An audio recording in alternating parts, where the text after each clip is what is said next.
Alright. Trying again here. There we go. Now it says I'm online. So yeah, I'll start over. I'd made videos about Pioneer Space Sim, like how to compile it, and an early one where I was experimenting with head tracking. Now the game supports it much better now than it does now, but I've never actually played it on YouTube. I played it on Twitch, and it needs some YouTube love because most of the videos of Pioneer are quite old, showing the old user interface, and many of them are by people who have never actually played the game before. So there's kind of flailing about, some comically so. One guy, he's like hitting keys at random, and he finally launches the ship, and then it crashes back down, and he's like, why did the ship go back down? It didn't touch anything. It's like, dude, there's this thing called gravity. Hello, Ryan. And the videos of people who do know how to play the game are using autopilot, which is not quite as compelling or interesting, which makes sense because this is a very difficult game. This game started life as a remake of Elite 2, which introduced a one-to-one galaxy and full Newtonian flight physics. When Elite Dangerous was created, well, they basically made Elite 1. Elite Dangerous is basically Elite 1.5 because they went back to the unrealistic flight of the original Elite, which is more user-friendly, but not realistic and not as fun to fly. So I'm going to give it a go here. I've done this on Twitch a lot, but like I said, it needs some YouTube love. And I'm currently on... now, I have modified this game quite a bit. This game is open source software. I'm using a narrower field of view. I have a head tracker going on. I've modified a lot of the graphics. In fact, this station is actually using a color scheme that I... Hello, Sifir? How do you say that? And I've got to, like... I can't look on that side. Let's go to the external view here. There's a skipjack here. I've added some lights to it. The tires are black now. So I do a lot of graphic updates to this game, and sound updates as well. I've got rid of the in-game music and put some internal ship sounds and so forth on there. So I'm currently on a planet called New Mass, which I guess was a planet founded by Bostonians or something. Sala Spaceport is the only spaceport here, and I'm going to go and go to comms. Now there is a bug here. It's going to play my near planet alarm rather than my docked sound when I unpause. So that happens when I load a new game. And I've already decided on the bulletin board here, I want to go here to the Ganasharg system.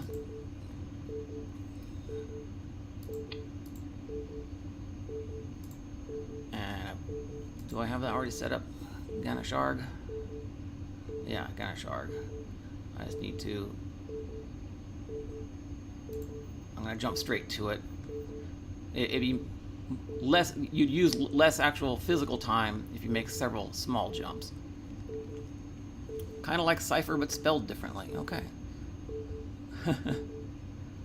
Cypher. And I also know that Ganasharg will import metals, so go back to comms here and go to the commodity market.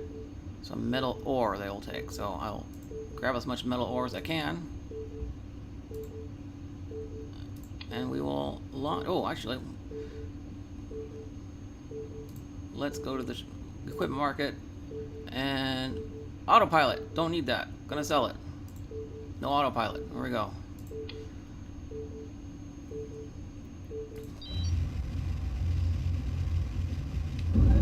So for my controls, I have an Xbox One gamepad that I am mapping through Universal Control Remapper so that the two triggers can be used as a single axis, front and for forward and backward thrust. And so I have one stick as my translation left, right, up, down. The triggers for forward and backward, another stick for pitch and roll, and then I have my racing pedals, my clutch and accelerator mapped to a single axis for yaw. So we are leaving New Mass, and Did I get enough fuel?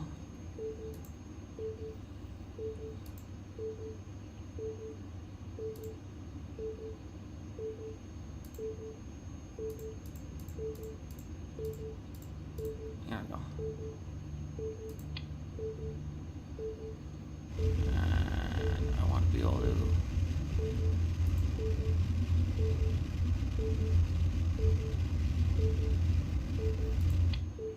Okay, why am I not being able to jump here?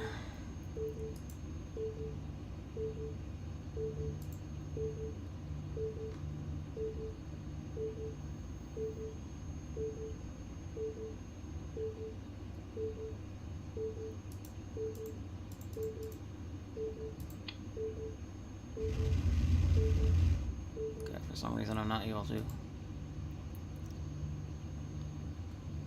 set that as my navigation target.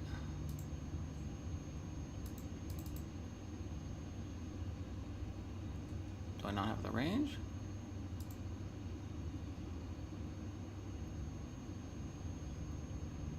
I should have the range.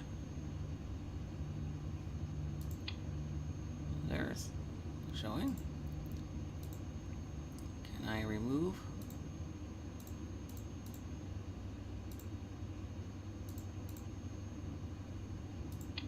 Alright, let's try that. We'll do 3 jumps then.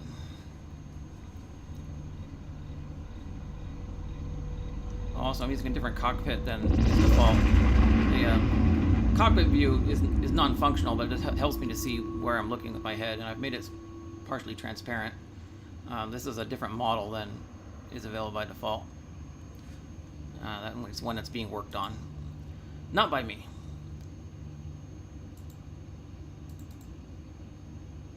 And for some reason the auto route is not working. So I gotta do this by hand. So I'm going to...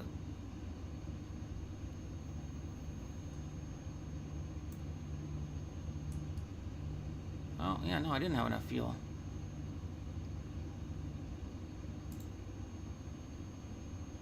Alright. So...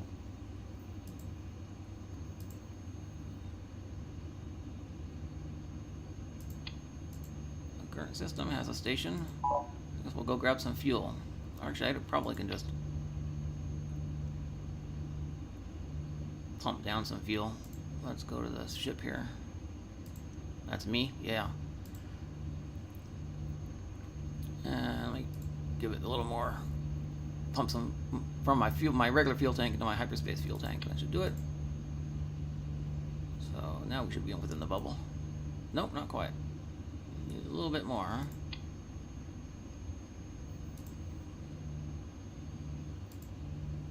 There we go.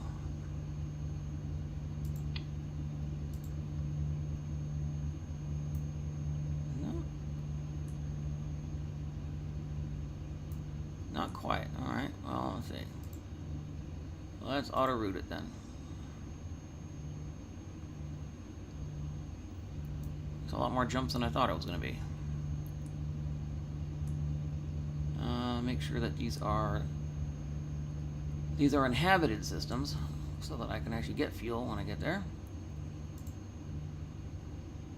Do not label uninhabited systems. So let's see. So when we get to Imgelion, I can get some fuel. So for now, lots of hyperspacing. Close that. There we go. And of course, questions about Tom Breyer. No, he's not doing better. He never will be doing better.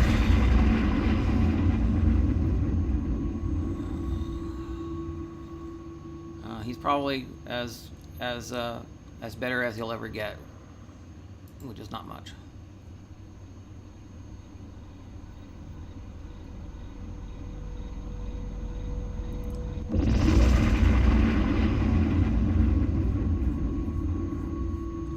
Yeah, this is an open source game. You can get it on GitHub or pioneerspacem.net.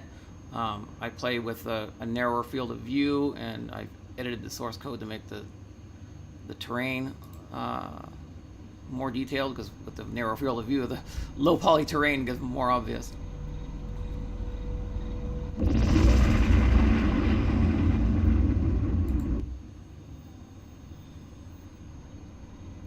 Yes, I have heard of No Man's Sky. I watched a lot of videos of it. Um, kind of cartoony looking, but it looks kind of interesting. All right, where are we now? I need to get more fuel. Yep, I need more fuel to get my next jump. So let's. I guess I'll just land here and get some fuel. This is on a planet. This is on a little moon here. Well, that's too far away, so. Ooh, that's 92 AU away. Oh, that's going to take forever. I'll just pump down some more fuel. I'm using up my fuel, but. So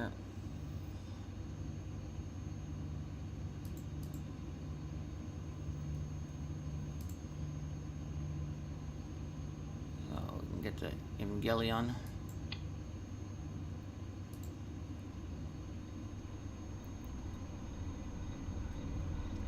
It'll be more interesting once I start landing. But yeah, I'll show you the. Here we have the sector map, so we can zoom out and. So there's Sol, where we started, and so now we're way over here.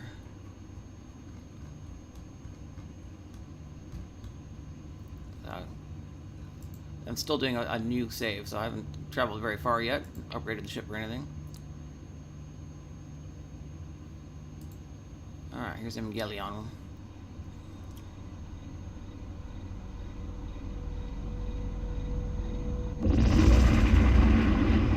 I keep looking like that to look at the chat. So you see my head turn to the left, I'm looking at chat. Whoa, hello, Star. Alright. 3 more jumps to get to Ganasharg. It'll require 3 more tons of fuel. Can I afford that? Or should I stop and get some fuel? I can probably afford that.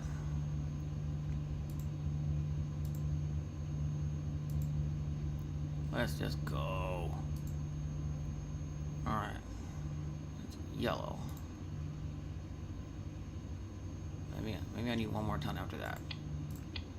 There's our ship, our lovely ship.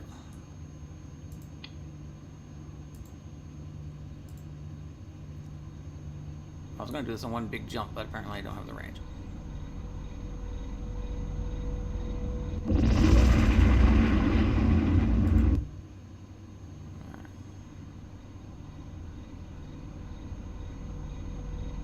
You can get this game at Pioneer Space Sim. You can get a pre-compiled version at pioneerspacesim.net, or if you search GitHub for Pioneer, you can find it. I compile it from source because I make changes to the source code. Ganasharg, there we go. It's our destination.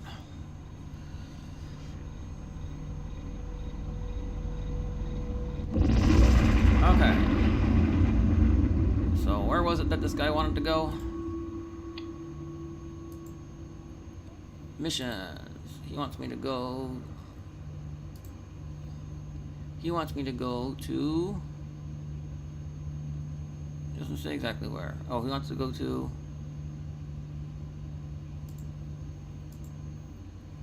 He wants to go to Ganasharg. I guess I gotta just land anywhere in Ganasharg. Okay. Alright, so here we are. What do we have in this system? Wow. They've got like 1, 2, 3, 4, 5, 6, 7, 8 orbital stations and a bunch of ground stations around this one planet. This planet has exactly 1 G of gravity. It's basically almost the size of Earth. A population of 1.66 billion. So we just choose a station to go on. Belleville, Arnold Spaceport, Simon, just Simon. Frisile City, Champion Oasis. Let's just choose one. Alright, here we go. So we're going that way.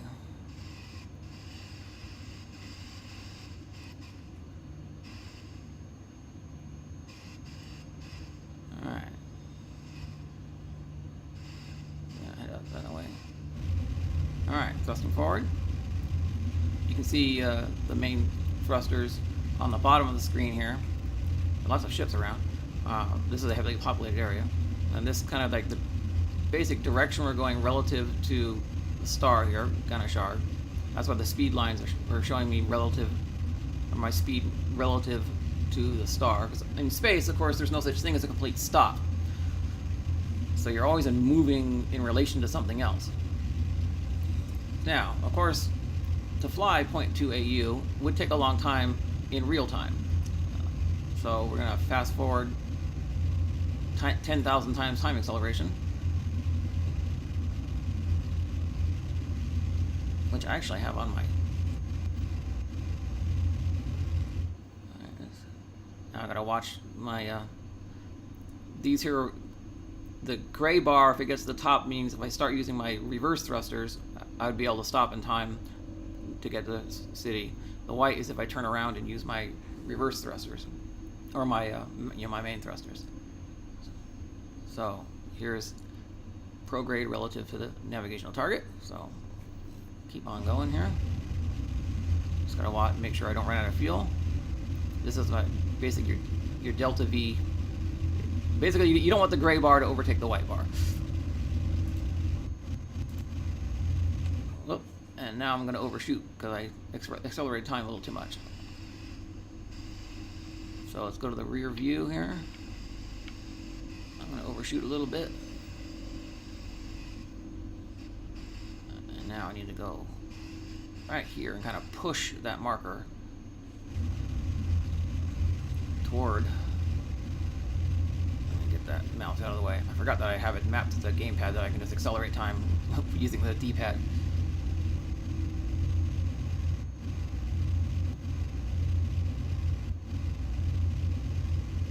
So I will overshoot the planet a little bit here.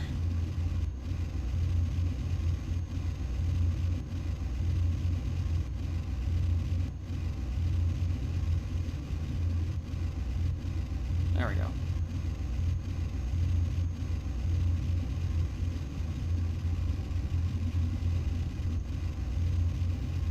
Where is the planet? It's kind of up there, so I really need to move myself down a little bit here. Push that marker.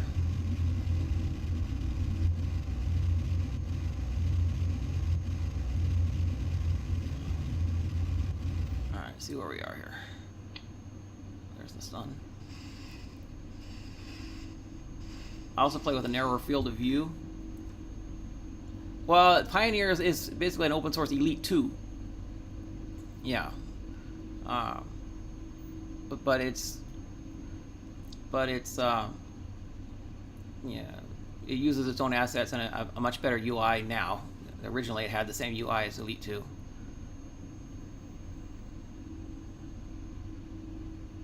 This is Pioneer Space Sim, open source Space Sim. Started life as a remake of Elite 2, which was a sequel to the original Elite, or Elite 2 was called Frontier, but a sequel to the original Elite, but had a one-to-one galaxy like Elite Dangerous has, and a realistic flight model like Elite Dangerous does not have, which is why I call Elite Dangerous Elite 1.5. All right, where are my markers now? We are now, so we're 181 million meters from the planet now. So we start accelerating again.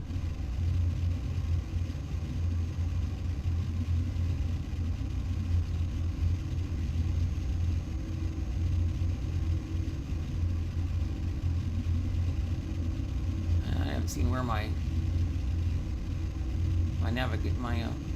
prograde markers are. Anybody seen my prograde markers? They're way up there. Okay, so I need to really start like heading this way, thrusting this way to get those markers. Bring those markers down here.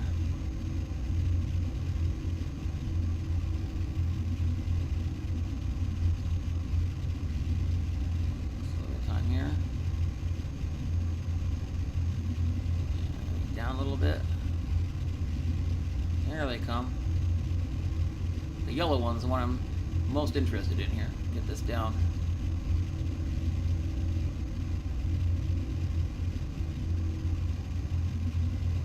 To George Lucas?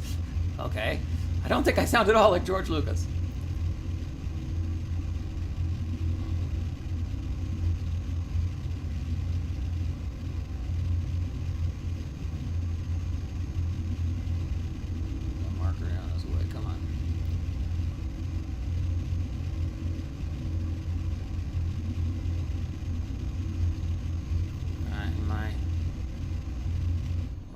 There, which means I need to start retro thrust. I'm doing a very odd direction of approach here.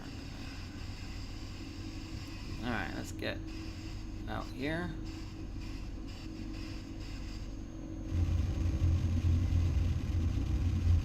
Okay, so this is my rear view, so I'm looking back. This is looking straight back. I'm now firing my main engines to slow down.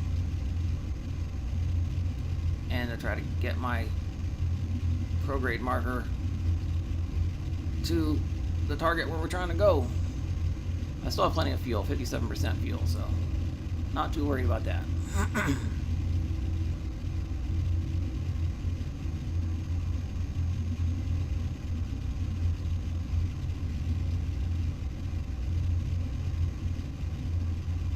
we are going to kind of overshoot the planet a little bit here, like it originally said, I think. Getting there.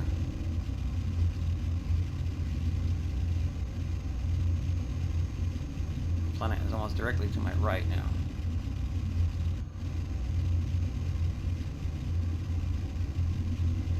Accelerate time a lot more there.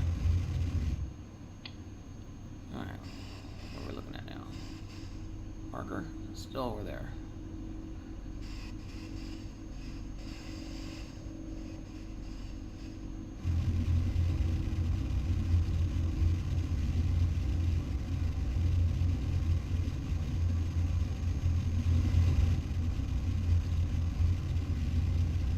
I was way off on my acceleration here.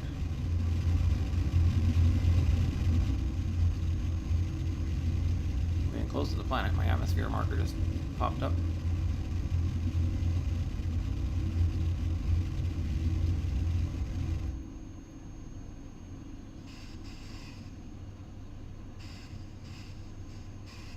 Thomas doing the same as ever, as far as I know. Now he's living with his family now. There's no more improvement to expect, so he will forever not really be able to speak or move much. If there are any updates, they'll be on the Discord server. Where is the... That's the white marker. Where's the yellow marker? Oh, I guess because I'm close enough to the planet. They're together. Oh yeah, my frame of reference changed now to New Pierce, the name of the planet. So, one marker now. So, let's see. Oh, I need to flip around here.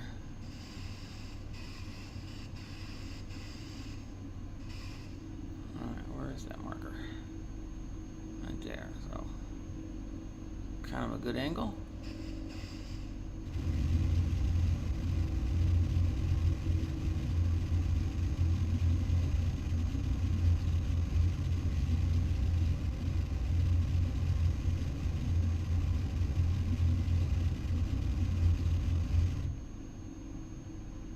Getting there. What are we looking at here?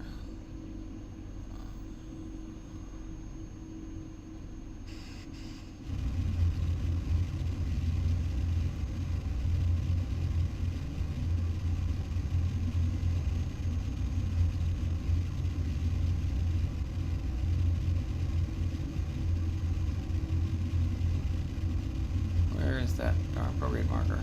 I'm usually better than this.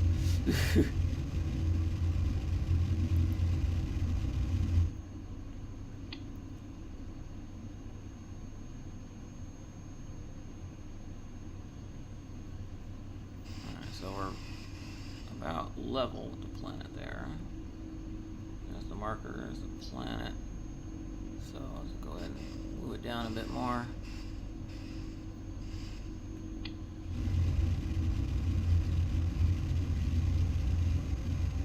Accelerate time a bit more.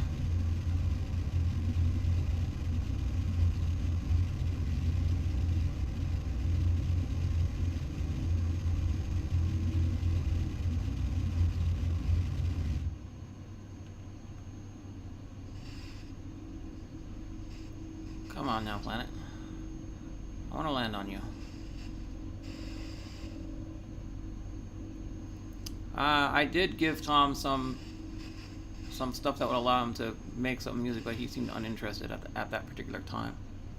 I think because he likes to do things by himself, and I don't know. It's so hard to tell because he can't really communicate.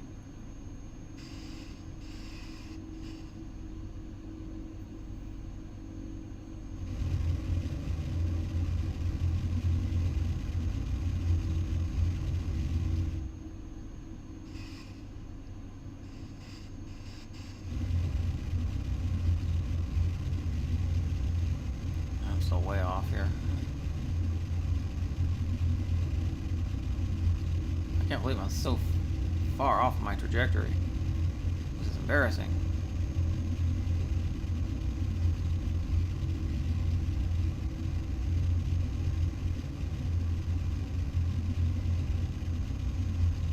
There we go.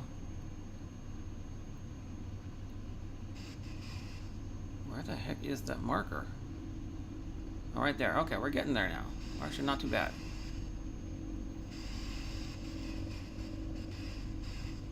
It's right there, so.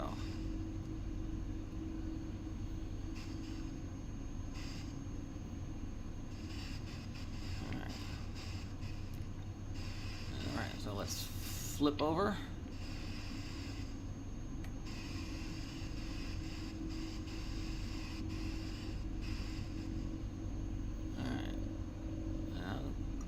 Yaw that way.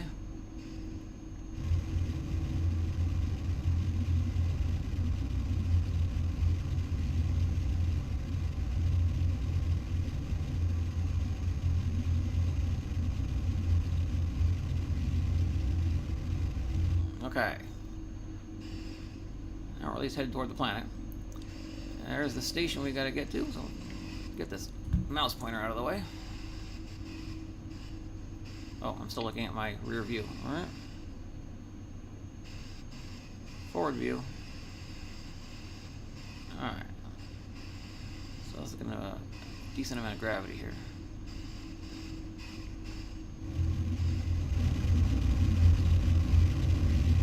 Alright, there's the marker, so. Accelerate time a little more.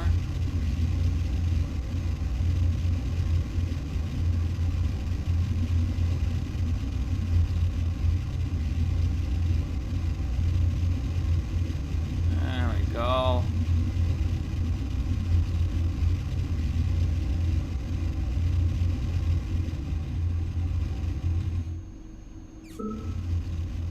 Up. We need to go up. We are having a collision warning. Okay. Okay. I'm gonna overshoot that by a long shot because I was distracted by the collision warning.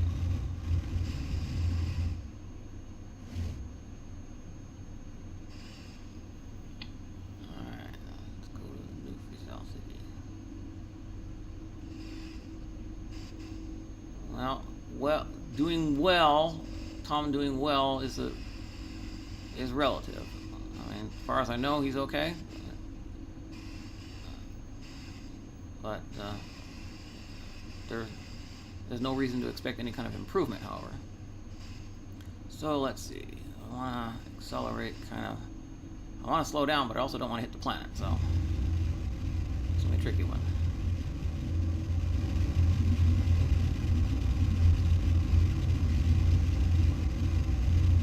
I'm gonna overshoot it big time.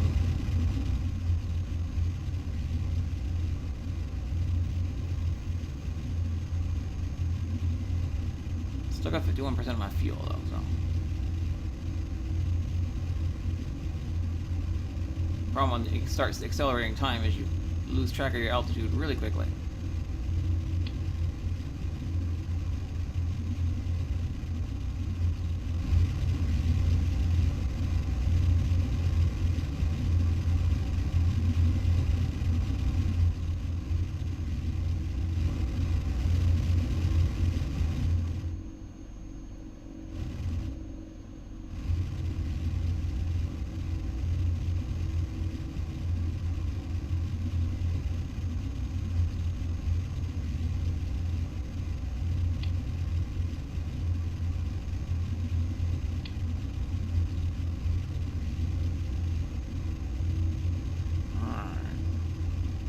Always use a different port if I had to.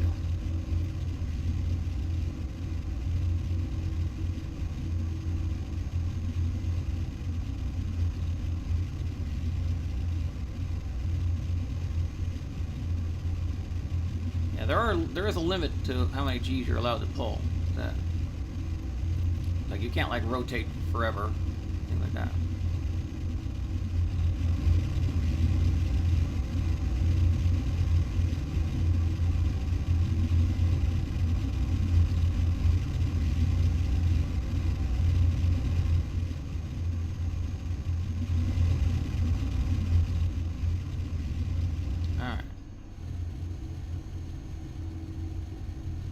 Start.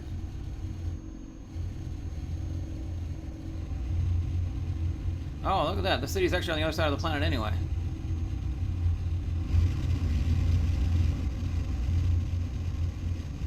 Yeah, it's actually on the other side of the planet anyway. Well, we're gonna die.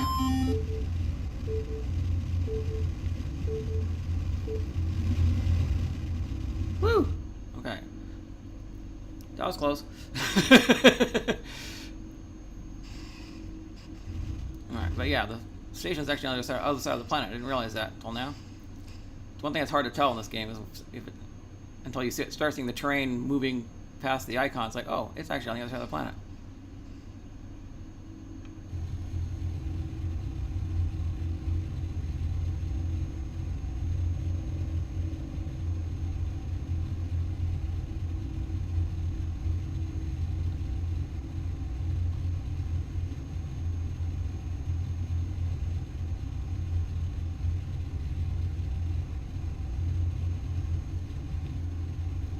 So we are at an altitude of 62 kilometers. 66 kilometers, so we're actually gaining altitude a bit. I'm going to try to accelerate time a little bit more. Yeah, so I'm going up, which is good.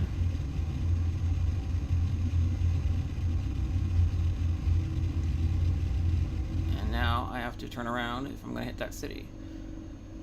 Where am I going?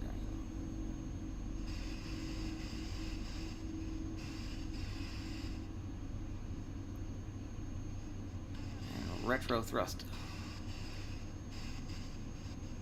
And getting the angle right is the tough part.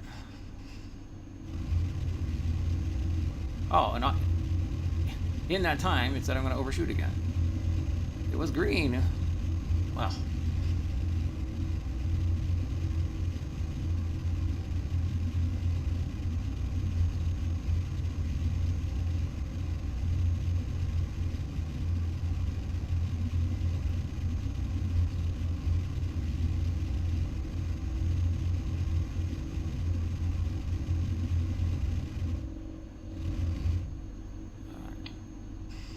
all right, where's our city? There we are. Now I was gonna find where my prograde marker is.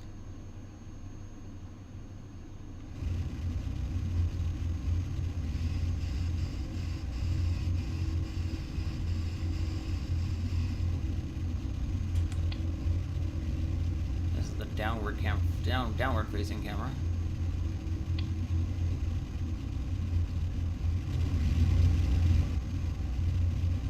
I'm gonna watch my altitude here.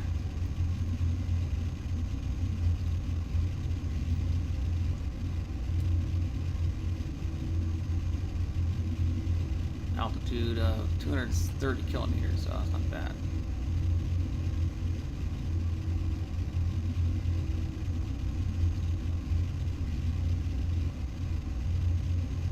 Okay, on the markers. Go on now, markers.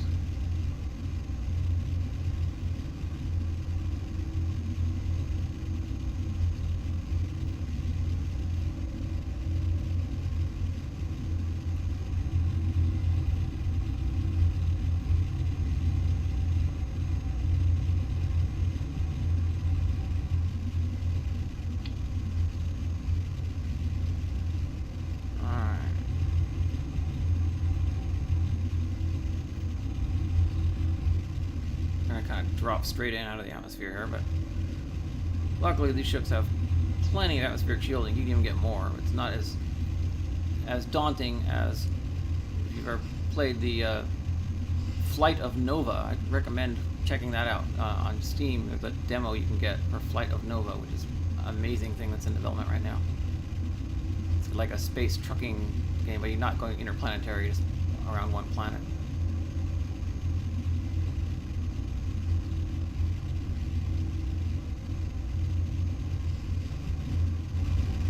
Watch my descent rate here.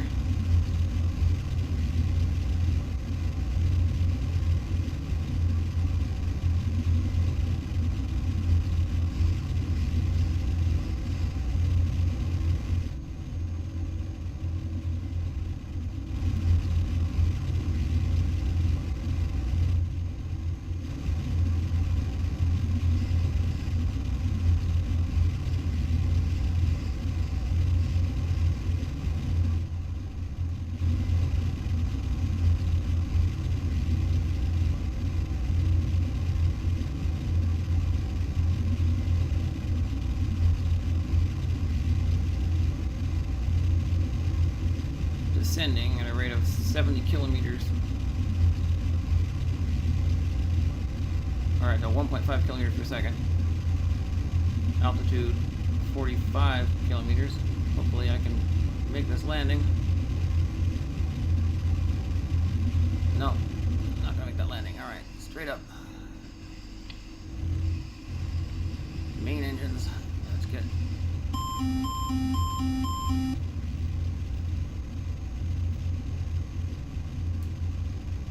Come on, main engines. Come on, main engines. This ain't gonna work, guys.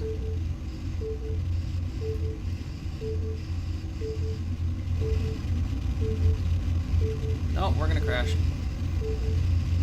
Oh. Well, well, well. Yes, it is very complicated. Darn it.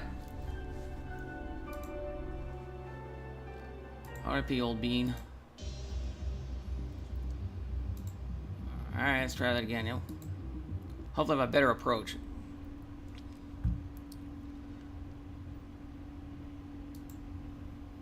Alright, and again, we're gonna sell that autopilot and try to do this manually.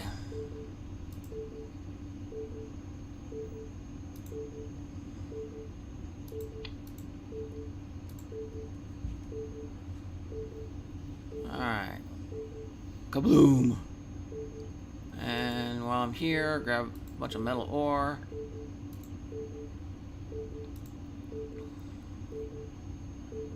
Alright, and then how much fuel do I need to get to Ganasharg? I don't think I quite have the range to get there. Unless I can pump some fuel down. Oh no, I'm already full of hyperspace fuel, so I'm gonna have to make at least one more jump. This is Pioneer. It is open source game that started life as a remake of Elite 2 Frontier. A game from the late 80s, early 90s. So let's see, where can I stop along the way?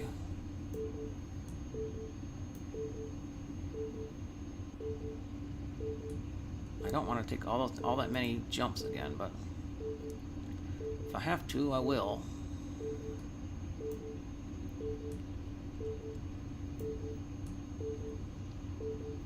We can go to Mitty.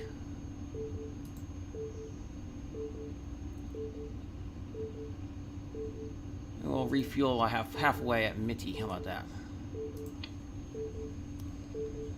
Alright.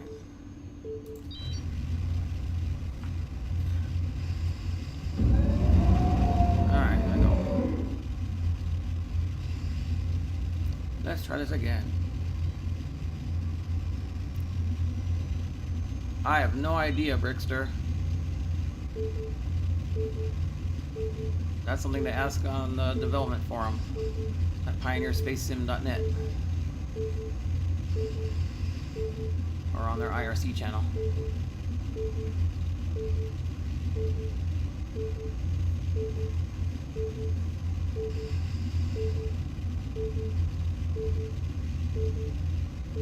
Once I get enough altitude here, I can start hyperspacing.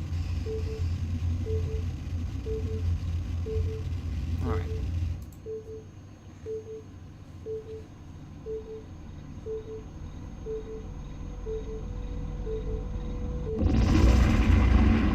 Yeah, it was a big mistake to try to go straight down onto that planet.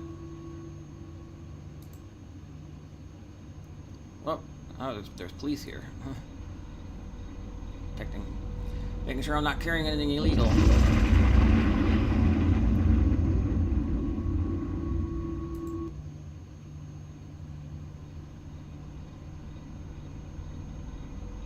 Dollar General. I think I'm changing that to the dollar sign to something else. And, oh, it says I'm already out of fuel here. Okay. There's no this section of this station. This place is uninhabited. So I gotta pump down some fuel.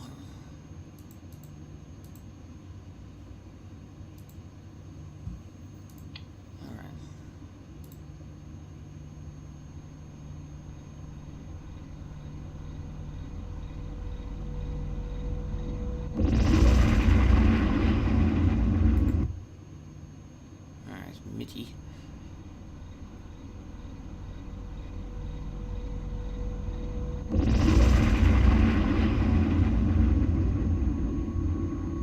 Mitty. What do we have right here? Robertson's Folly. Kolstad's Rock. Oh, that's at Mitty C. It's a bit. I would have had to have jumped to that star to start with. That's 95. Yeah, I'm not gonna go there. That's Gormim.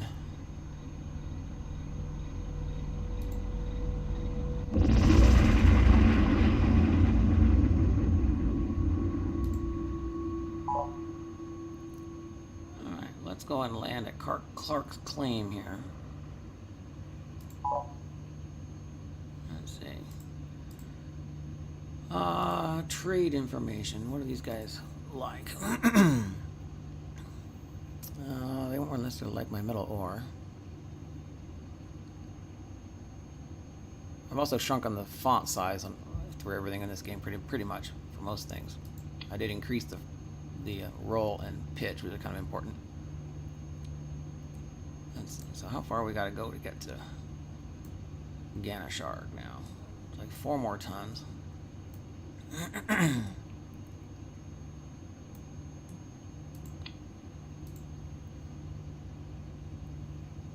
We seem to have plenty of fuel for, so let's just do that. And we should be able to get to Ganashark now easily.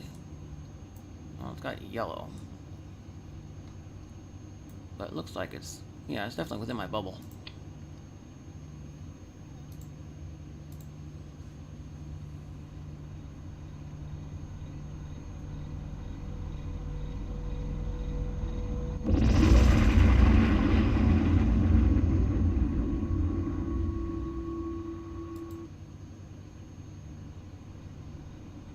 Star.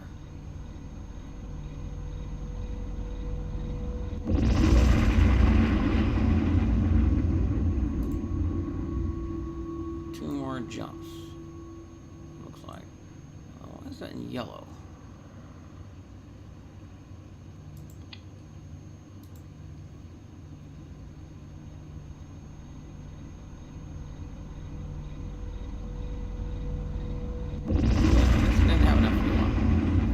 need 4 tons to do that. Yeah, I only need 4 tons. I don't know why it was in yellow, but okay.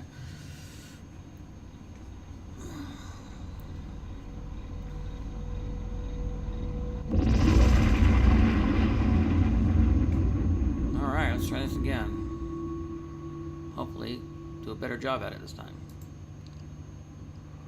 New Pierce.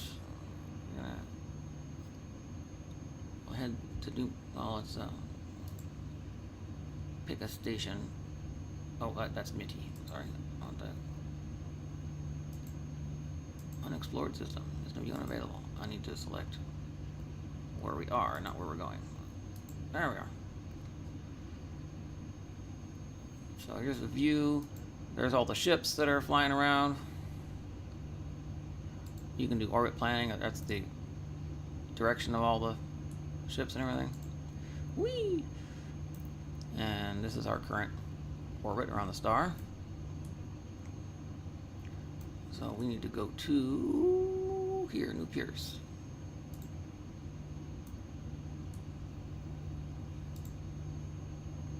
Do we want to try another ground landing? See if I can do it better. Maybe go to Fortress Okamoto instead.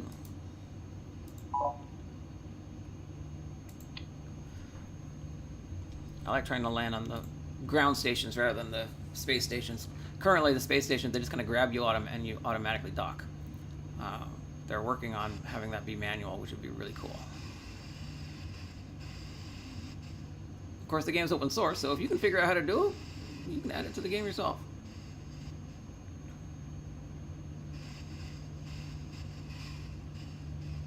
Alright, where's our marker? There's our markers.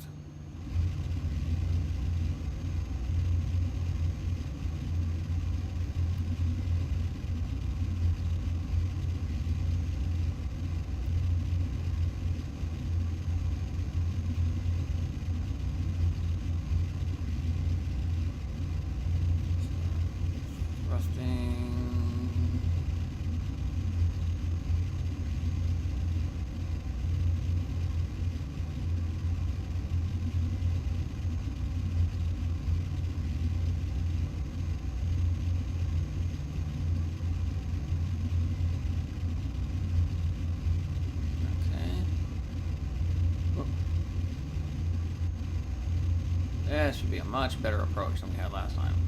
All that flailing about.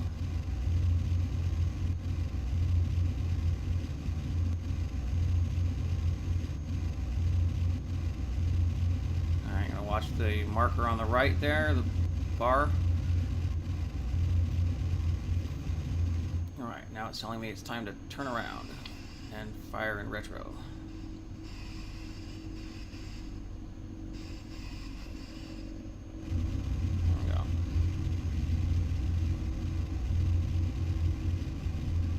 The user interface is really nice for interstellar travel here.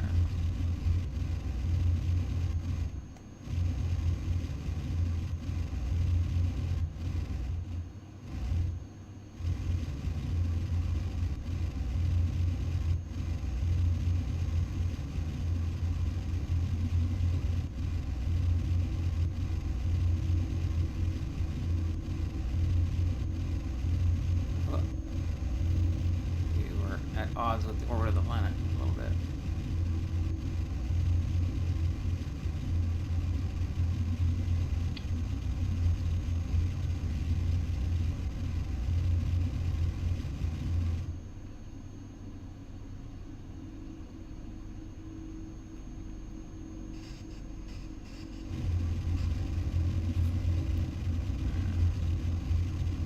Well, maybe it's not as good of an entry as I thought.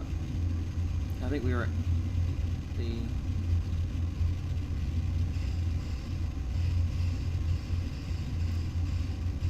I think the orbit of the planet was going toward us, so the estimation of braking distance was not entirely accurate.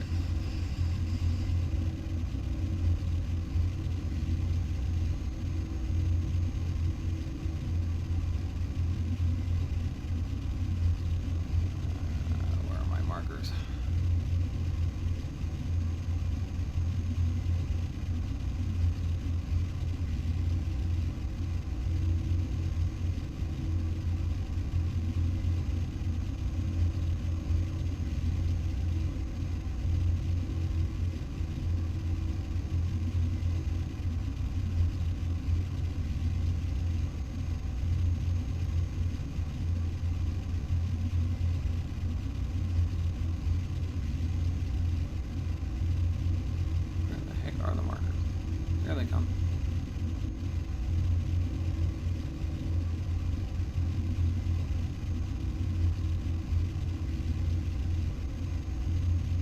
Here comes the markers.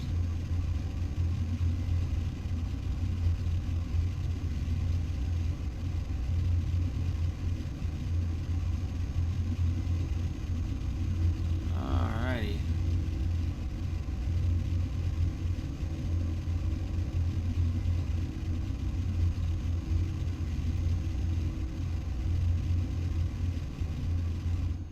Oh fuck, I wasn't looking at the...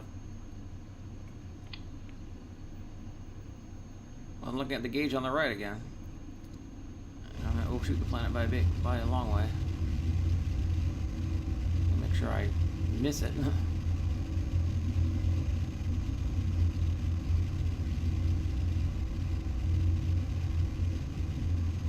I should miss it.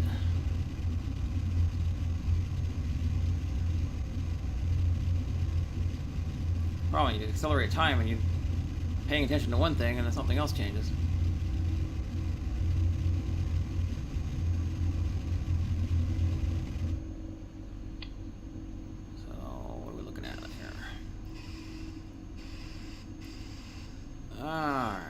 The planet. I'm on the dark side of the planet now. And our marker is down that way somewhere still.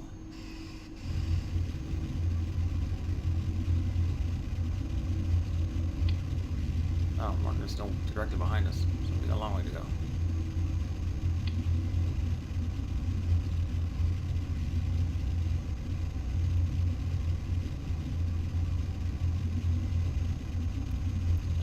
Simon instead.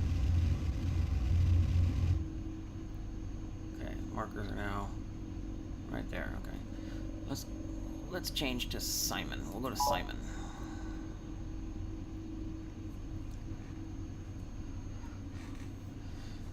Good old Simon. Okay.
Watch the speed markers now.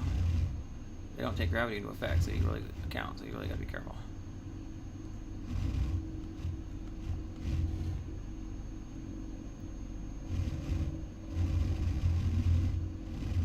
Slow down too much.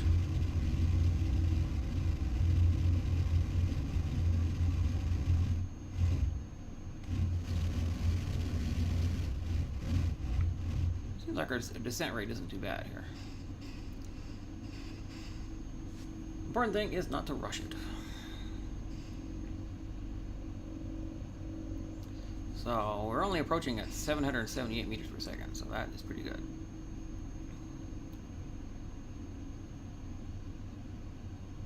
Obviously we'll start accelerating a bit here.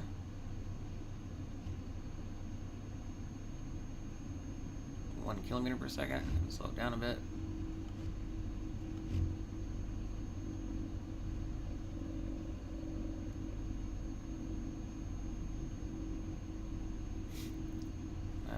Time acceleration on. You can see down the bottom we're at 100 times normal time acceleration.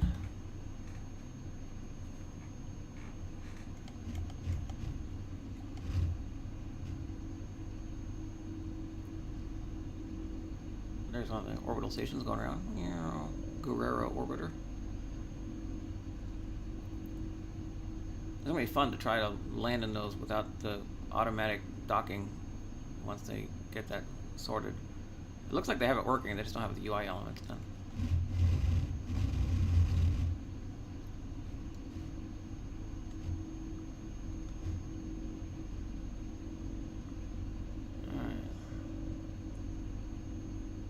Altitude of 21 million meters. And what was the date on this mission? 77 days left. We got plenty of time.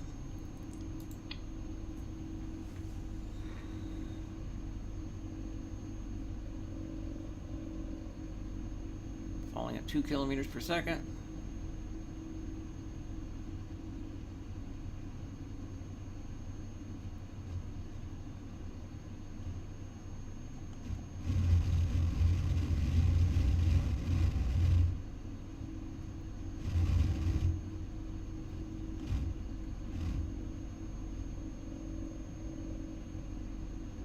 Actually angled down 66 degrees. That would actually be level with the planet. Gotta keep that in mind when deciding what thrust to use.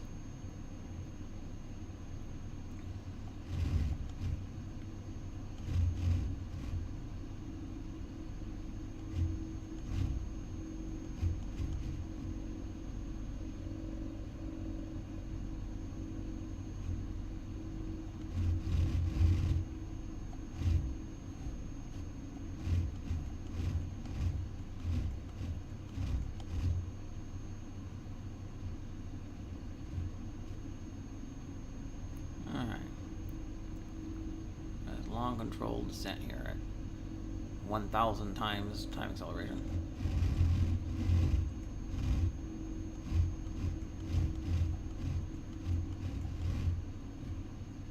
Everything moves so fast with this time acceleration. But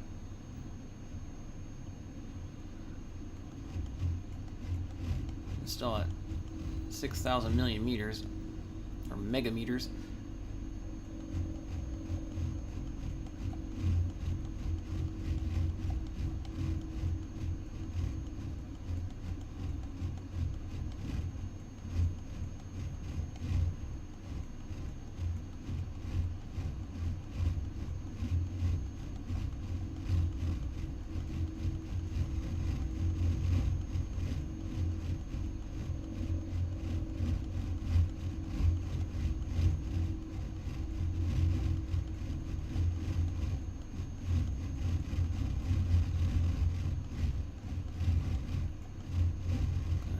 A bit.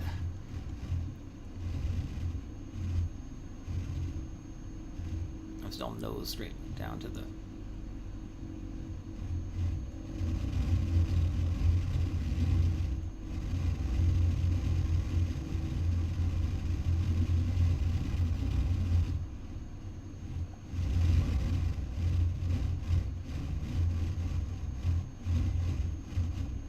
I can probably switch now to up here, let's level out.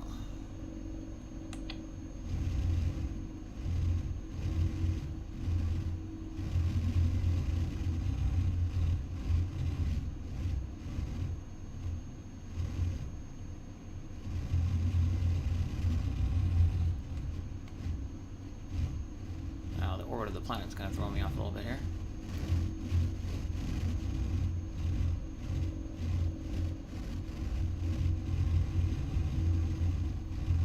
Altitude 770 kilometers.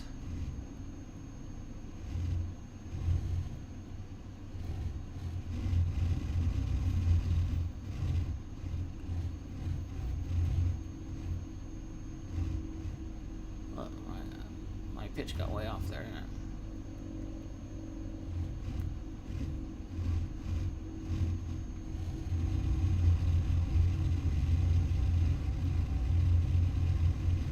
Alright, back to real time here.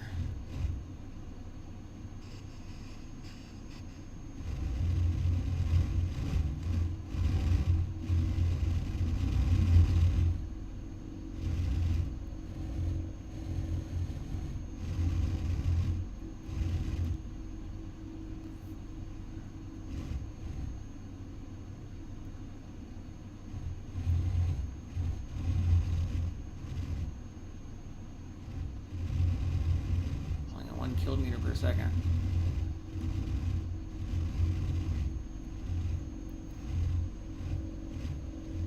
Speed time up again. I've got a somewhat controlled descent here.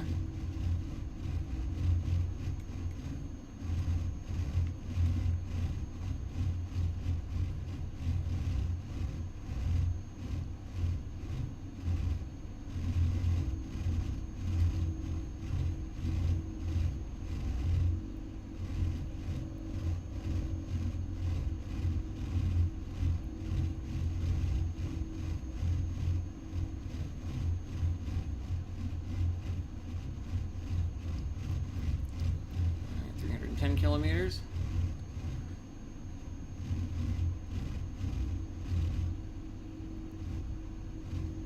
My pitch is way off again.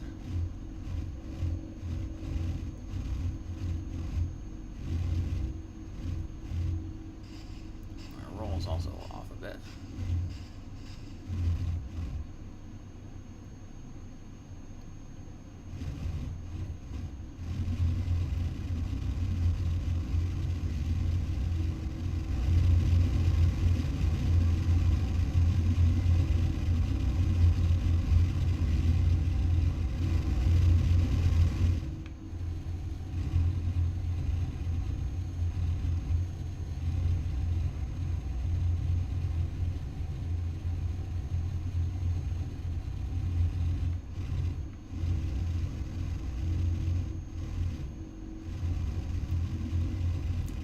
Altitude 200 kilometers. And somehow still way off.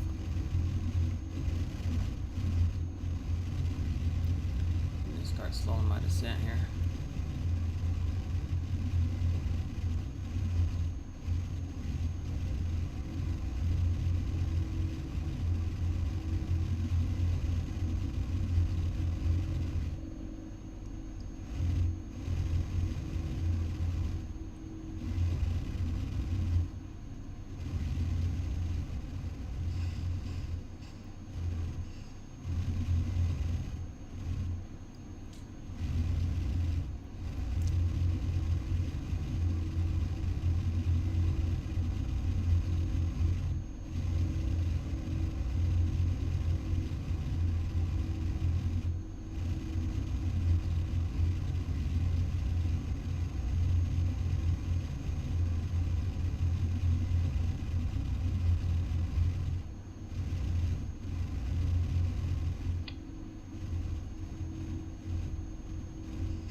Still falling at 400 meters per second. 200 kilometers altitude.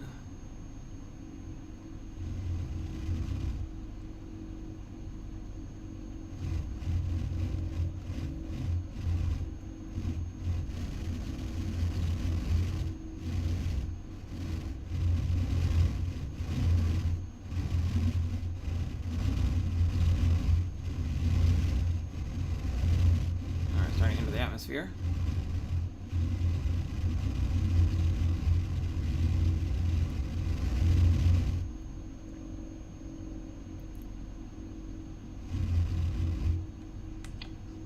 Straight down.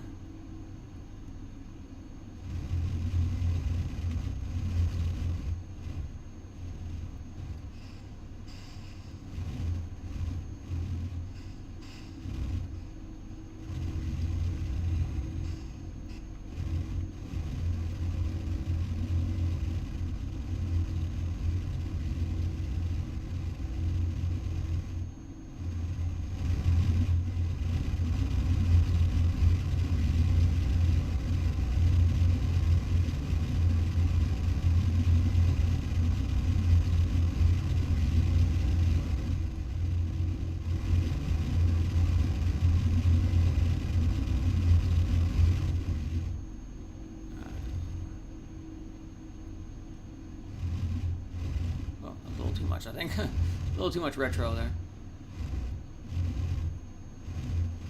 Oh, I'll watch that descent speed.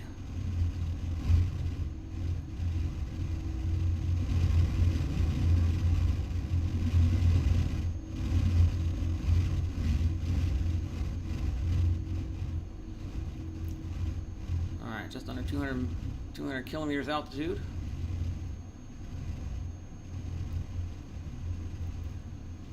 .130 meters per second. Let's see if we can accelerate time a little bit and manage that about that rate. Pretty decent until we get down lower.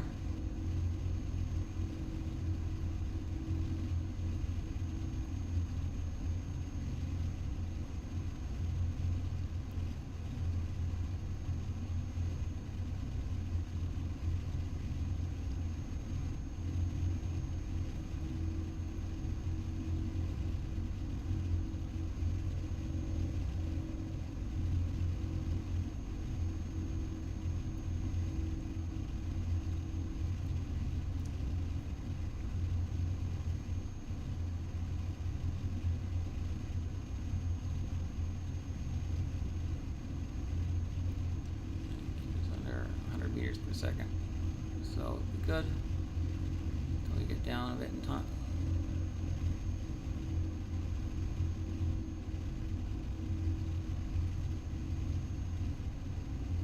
Got plenty of fuel, I'm not going to worry about that.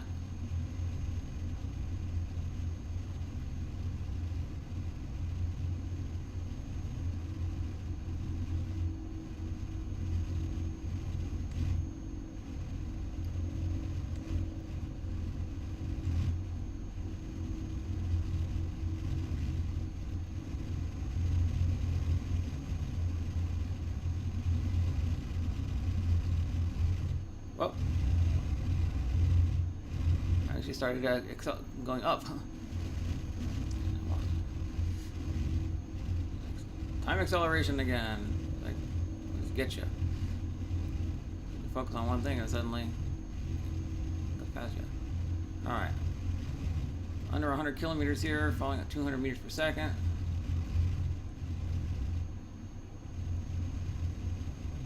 Actually, 179 meters per second to the station, 200 meters per second, I think because of the way the planet's orbiting, or is rotating, basically.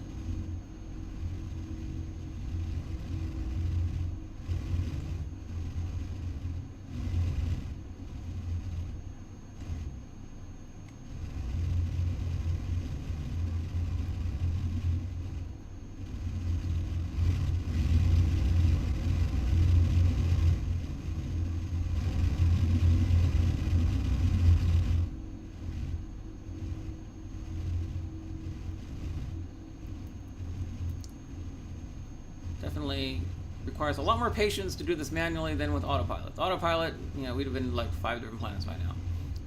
But it's much more satisfying to fly manually. Again, I have a Xbox One gamepad that is, I'm using Universal Control Remapper to remap to an Xbox 360 controller where I have the triggers, you know, combined axis for forward and back thrust. The left stick is my up-down, left-right translation thrust.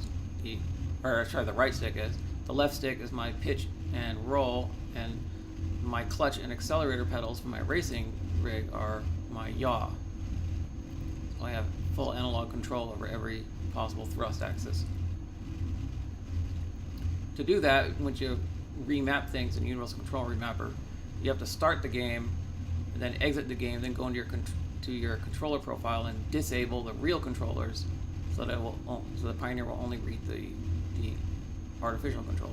And then I have my head tracker mapped to a virtual joystick, so that the cockpit look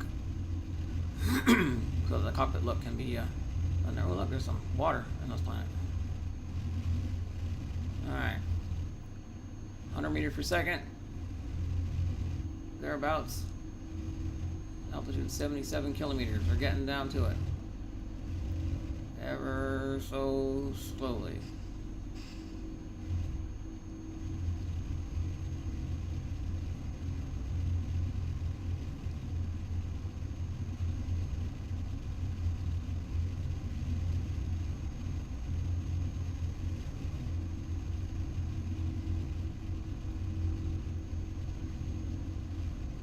It's weird, the station is just called Simon. Usually there's like Simon's Landing or whatever.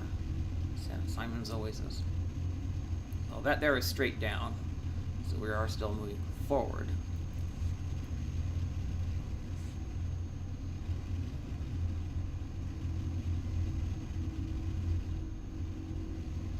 Provided I keep giving it a little bit of downward thrust.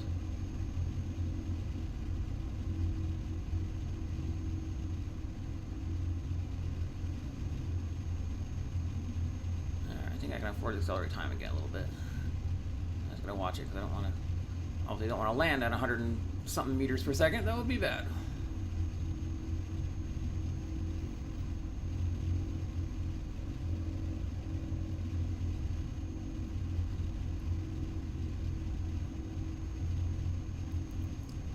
Kilometers or 51 kilometers. Starting to see some of the buildings.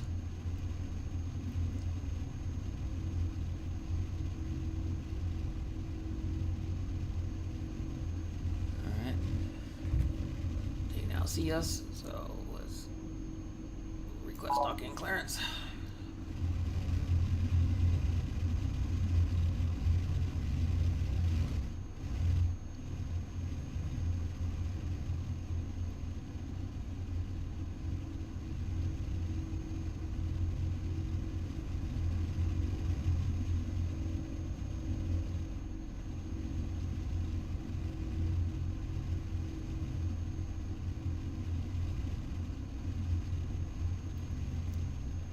Oh, there's actually hardly any atmosphere in this planet, huh?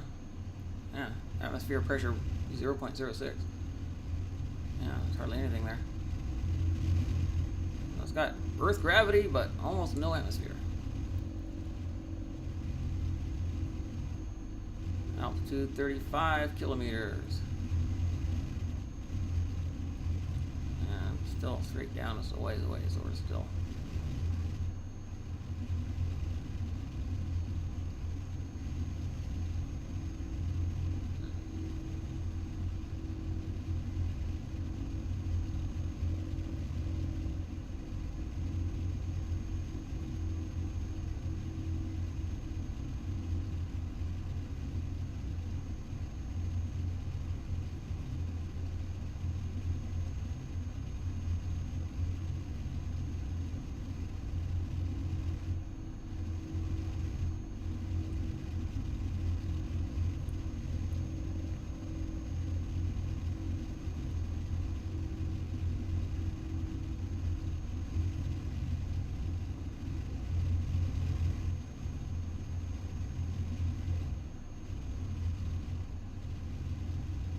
$75 meters per second, that's pretty slow actually, huh?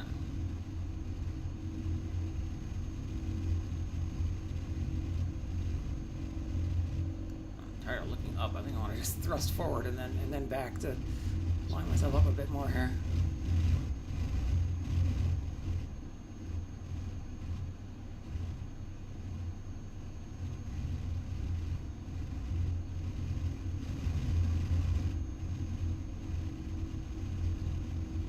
Start coming down on the place.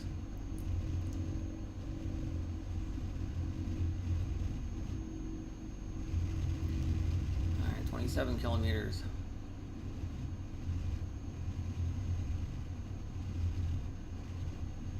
I'll probably cancel my docking clearance by the time I get there. I asked for it too soon.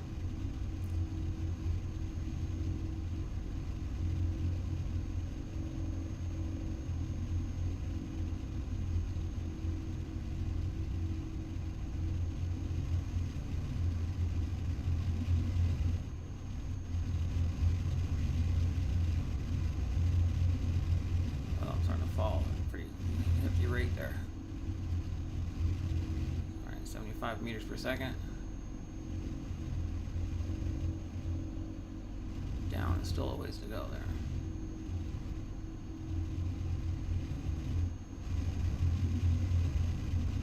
Altitude 20 kilometers.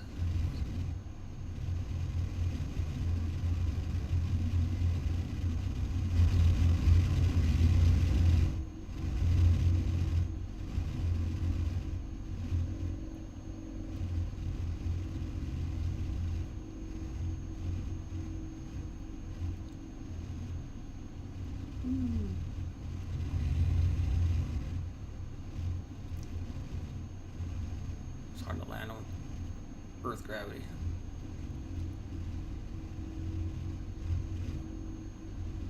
There we go.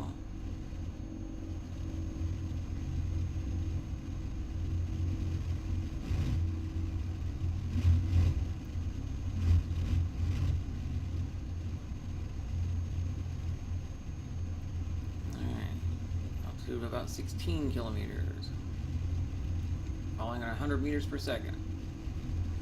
Let's get that mouse. I'm gonna need to request docking. Okay, now I'm getting my near planet alarm, so we're getting down to it here.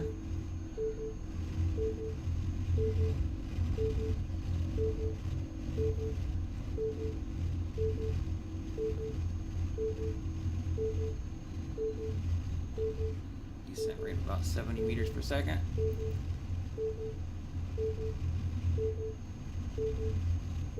Yep, docking plus expired. Of course it did.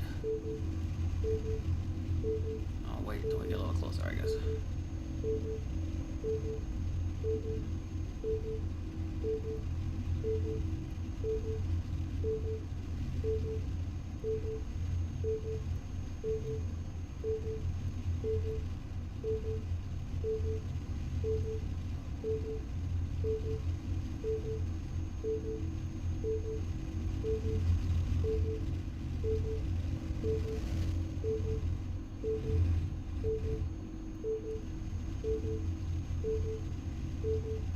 Yes, beach life.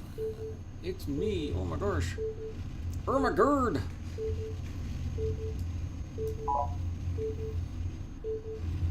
Alright. Oh, this one has nice big docking pads. This is a station that has huge docking pads, so I don't need to worry too much about being too precise. Alright, altitude 8.5 kilometers. Falling at about 80 so meters per second.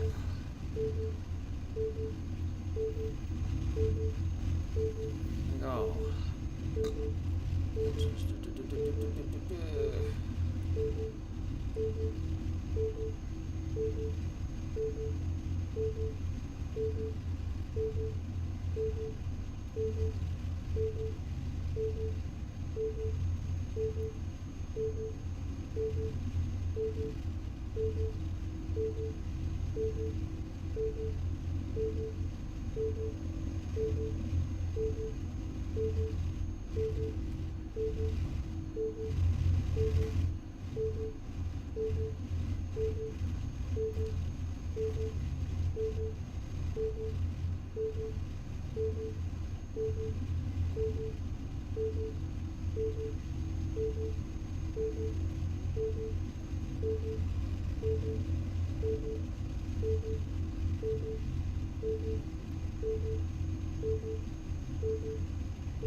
Altitude 2.5 kilometers. I can get rid of that mouse pointer now. It's annoying me.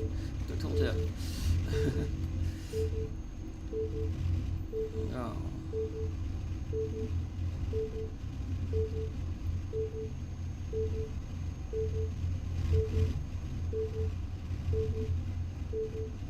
Straight down is right there, so we're getting pretty much lined up. Under 1.5 kilometers. Dropping in at about 40 meters per second.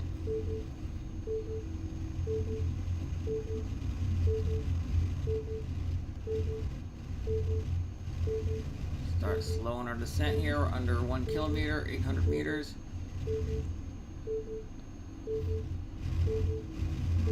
Okay.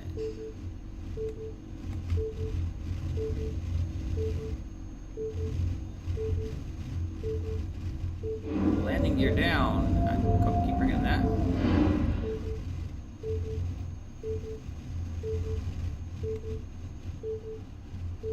Alright, we should be pretty good here. We can go to the forward view.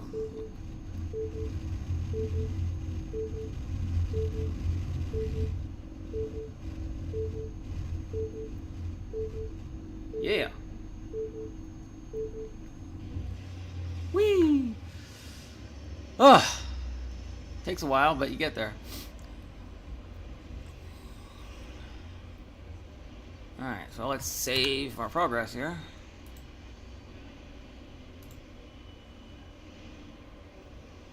Alright.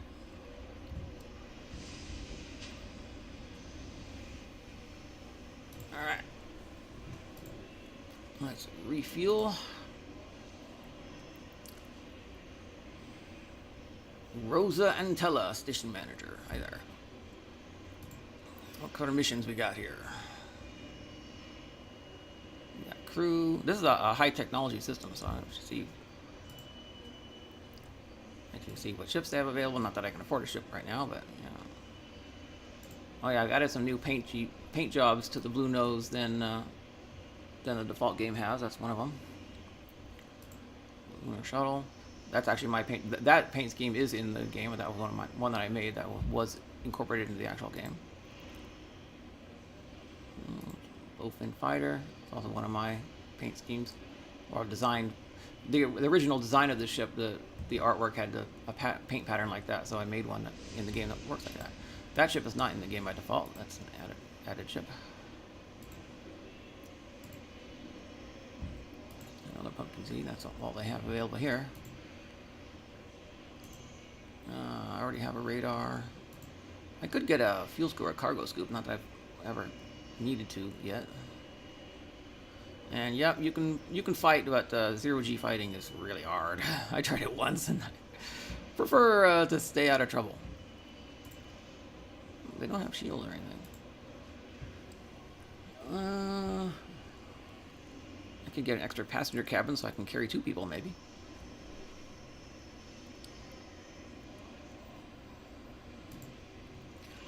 Let's see what I need here. Transport belongings in Rustici from port storage facility. A small group to the Ahi system. How many? 6. I don't have a ship big enough for that. Sorry. Not yet, anyway. I just got this little ship right now. There we are. Cinnatrix. That's a big city, yo. The stars just beyond the horizon there. A little bit of twilight. Some nice canyons. Again, I've made the terrain detail 5 times, or the terrain draw distance is divided by 5 in the source code, so that with the 24 degrees vertical field of view that I use, it looks much nicer than the blobs that you got.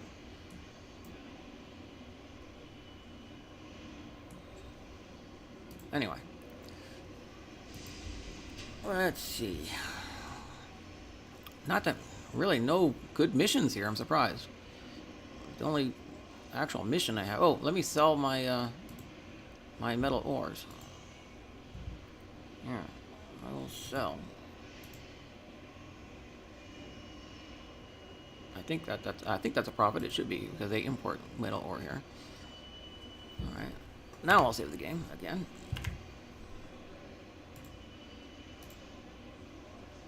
Okay. Back to comms. So where is this guy wanting to transfer belongings to Rustici from port storage facility? So where is Rustici? Rustici. Rustici? Rustici. Rustici. It's an orbital station. Alright then.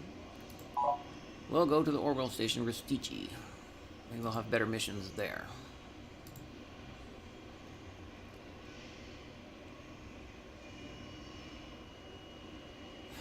Merchant Kelly Wilson is tragically no longer wanted in the Lorthiel system. Removal specialist needed. That's a combat mission. And this is a high-risk patch. That will also be a combat mission. Yeah, lots of combat missions. Some admirers wish lawyer Anna Maria Dunn dead. Qualified termination experts. Apply within. Alright. So he's only going to give me $40, but fine. But hopefully we'll get a better mission there. So let's go ahead and fly off to Ristici.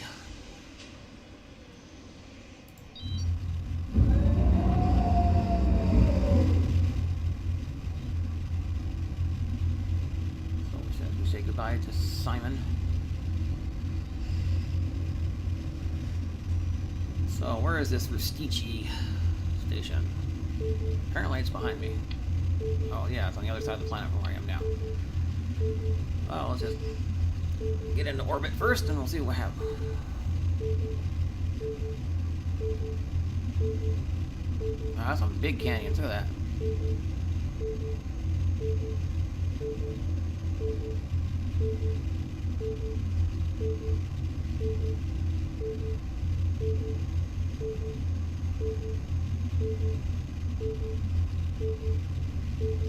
Again, this cockpit is not a functional thing, it just helps me to see what direction I'm looking in. And I've edited the files so that it's transparent rather than solid. At this field of view, it doesn't even look proper anyway. Like, that whole thing would cover up the entire screen. So, but it helps to know exactly where I'm looking, and it helps to see sun direction by seeing the way the light is working on it.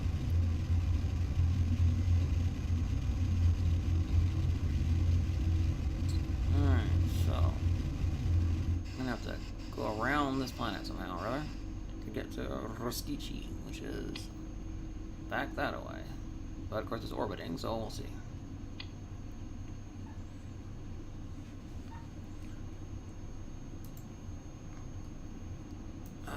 Where are we? We are...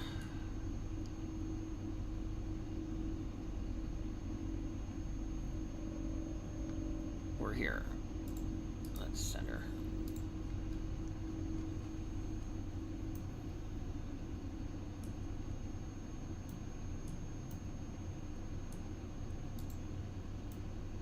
A lot of ships around here. It doesn't look like we're in orbit at all. I don't see our ship.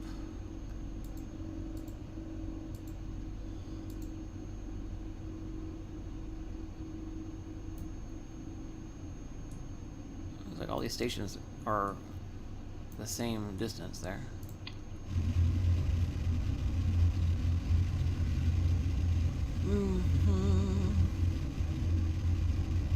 This is my own custom skybox as well, because using the default field of view, using my custom field of view, the default field of view of the game is designed so that somebody with a 4x3 monitor would have no blind spots if they use all the camera views, but with a 16:9 monitor and head tracker, don't need to have such a wide field of view, because it looks kind of ridiculous when you're on the moon. You can't see the Earth, for example. It's like, that's kind of silly. It's zoomed out so much.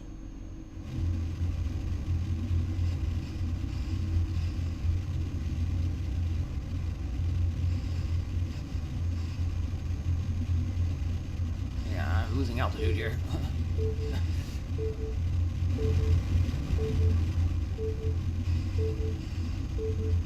Let's get some altitude. I spent too much time looking at the map and like, I'm losing altitude. There we go. Now we're gaining altitude again. This number here is the rate at which the frame reference is moving away from you. I modified that text, because the text by default suggests that makes you think that a positive number means you're moving towards something, but actually the positive number means you're moving away, and a negative number means you're moving toward. We're currently moving away from Ristici at 2 kilometers per second, but hopefully when we get around the other side of the planet, we'll be in better shape.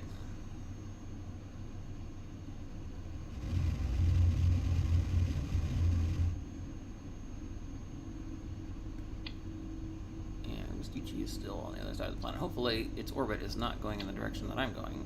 We'll be chasing it down for a while.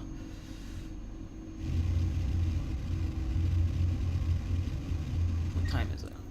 Unfortunately, I have a speaker in the way of the clock on my second monitor.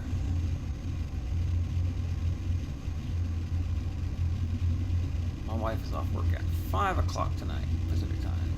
So she'll be home before too long.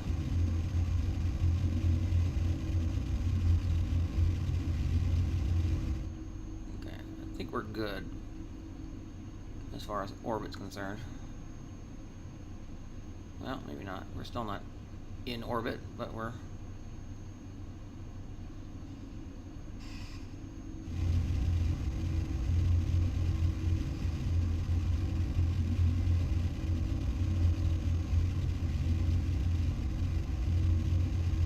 gotta get around the planet to get to Rustici, so... Or Rustici. I don't know, it's supposed to be Italian or what?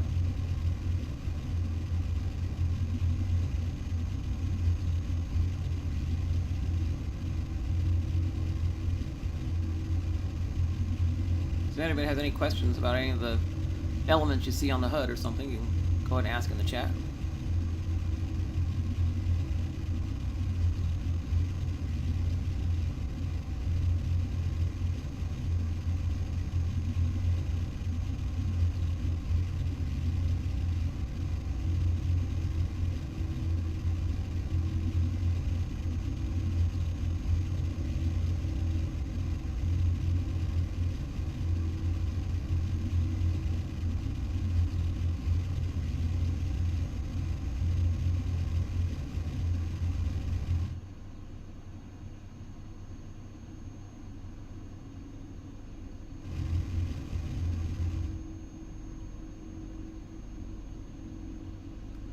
So accelerate time a little bit. See what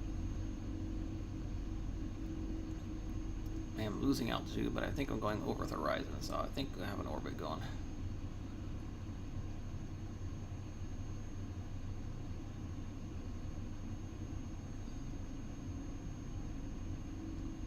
Well, no, now I'm losing altitude again, so don't quite have an orbit.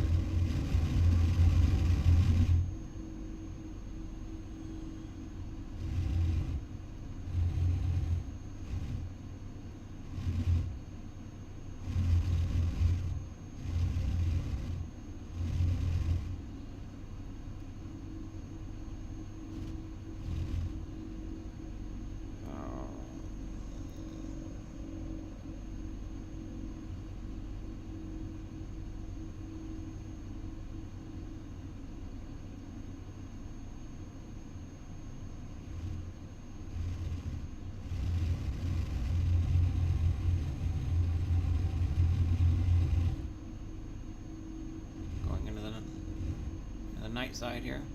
With time acceleration, it looks weird.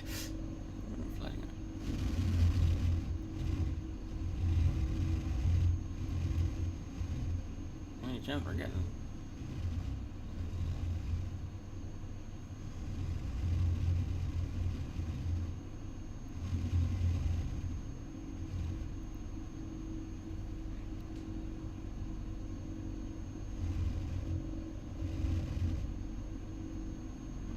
Lakes.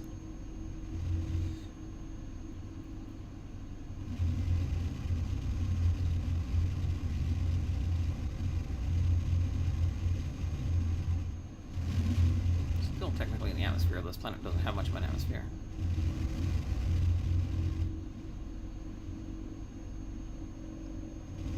Oh, I finally have a braking marker for Rustici. Well, I did for a second.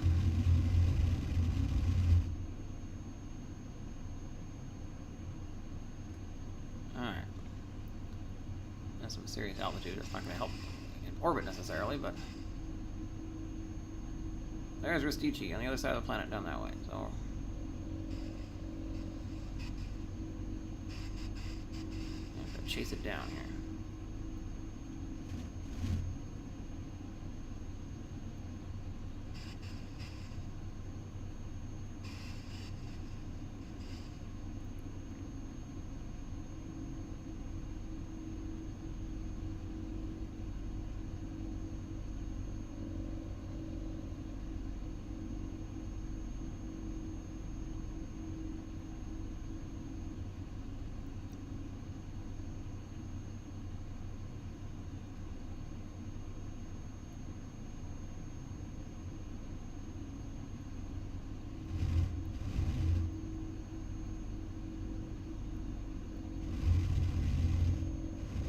down 27 degrees and 10 altitude. Alright, starting to get a chance where you can see Ristici.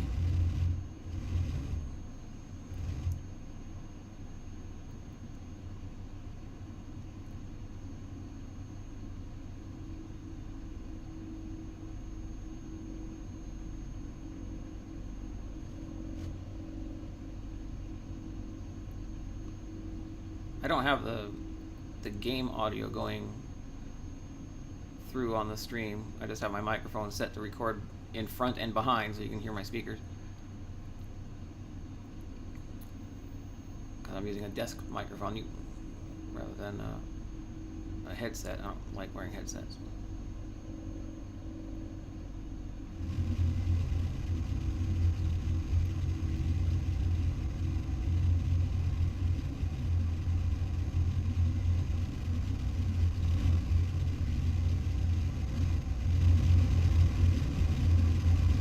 Altitude there, I started dropping quite a bit.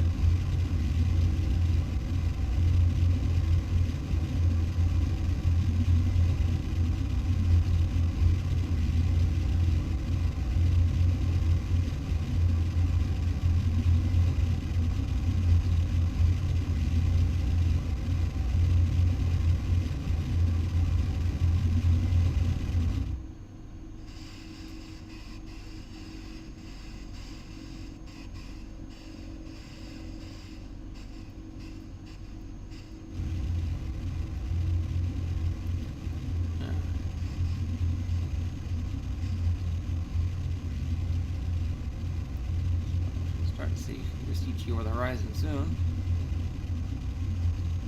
The horizon's right there.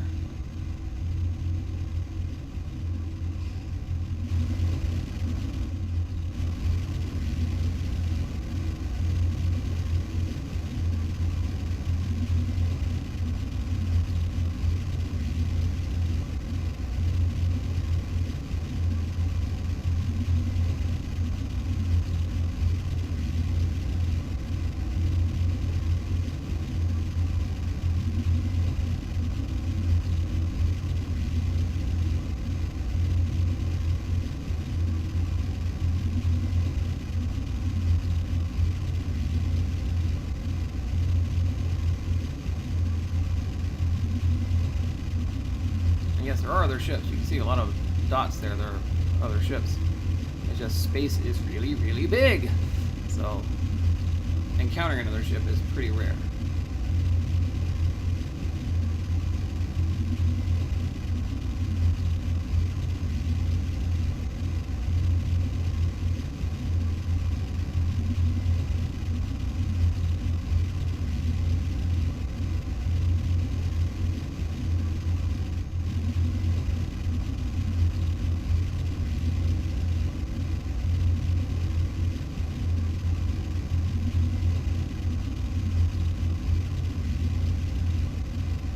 Yeah, Eric, speaking of Tom,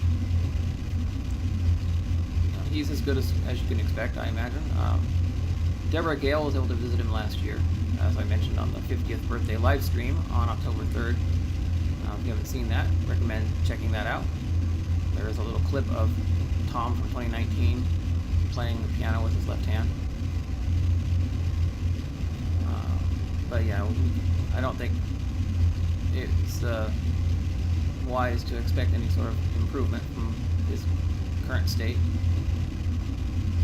unfortunately.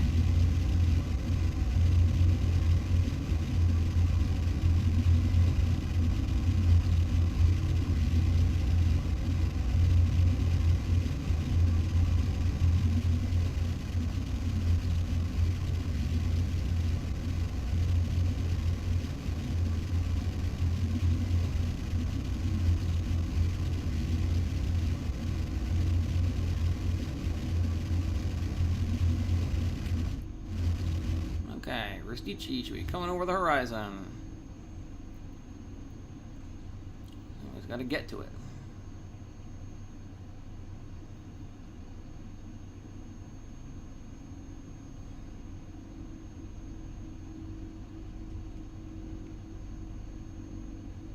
Well, he's as okay as can be expected. I mean, he can't really talk, or he can't walk, or you know, he can't remember things after a few minutes, but you know.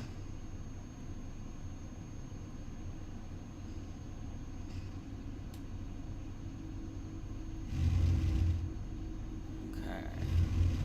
Alright, now we can start making our approach to Rustici. Looks like we're...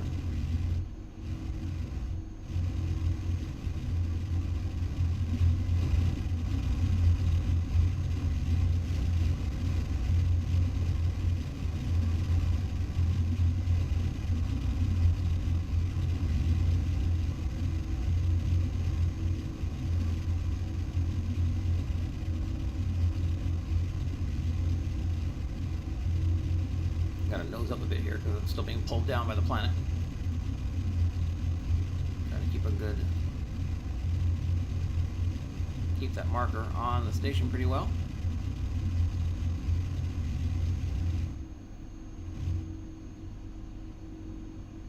The viral sight reading video. Which one? There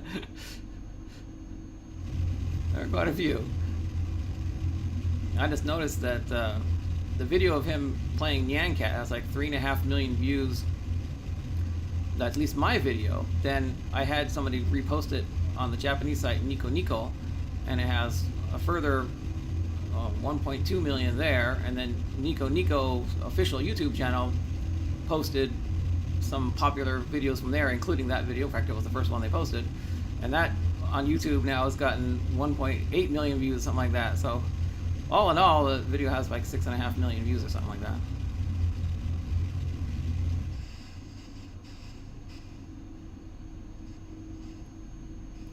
Which is it's kind of funny because the Nyan Cat video, I almost stopped recording because he was struggling so hard with it, but thankfully he kept with it. And you know, when he ended at the first time, I thought, oh well, that one isn't going online because it was just too much of a struggle. But then he started playing it again, and so I started recording again, and then that magic happened.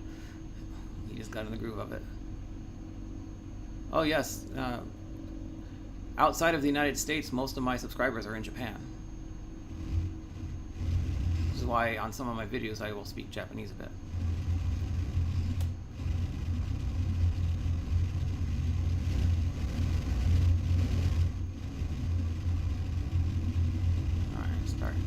Heading toward the station here.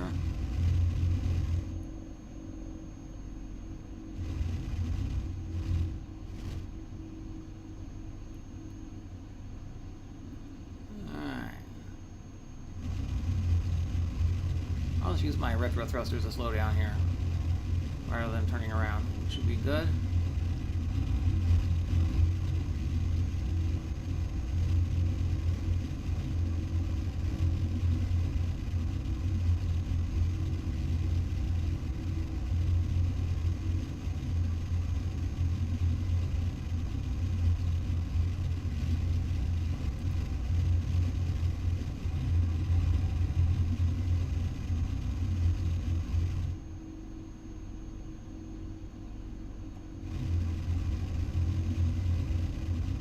Some people have been leaving, some hyperspace departure clouds there.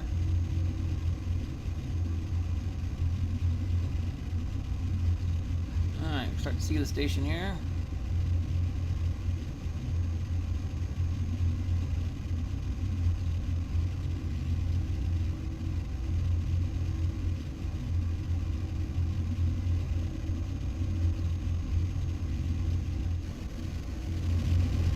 I need to flip around here.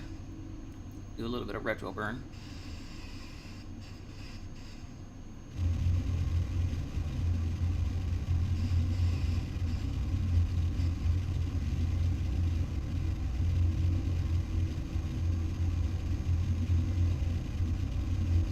Well, I'm used to it. I've been on the internet since 1985, so communicating with people from around the world is old hat to me.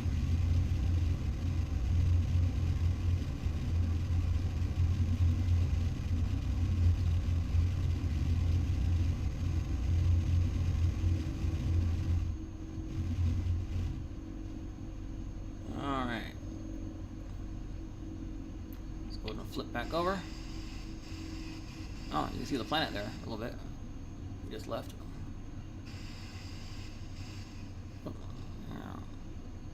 You can hear the no thrust, and then I release and counter thrust.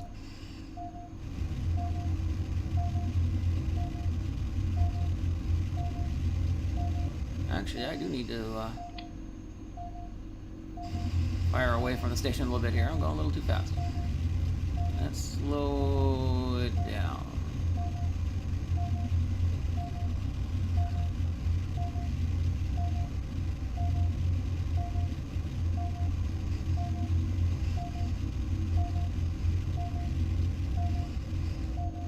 Okay.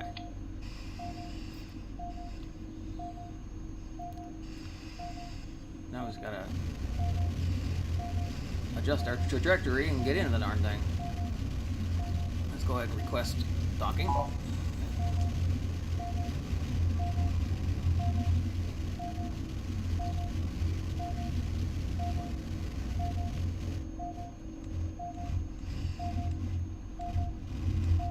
start moving toward it.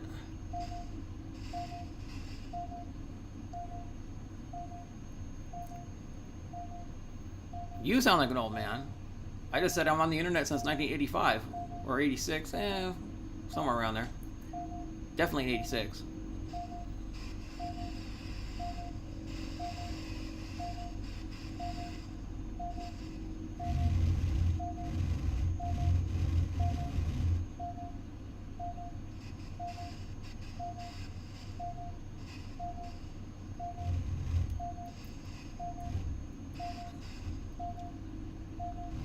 These station textures with the solar panels, that was my idea.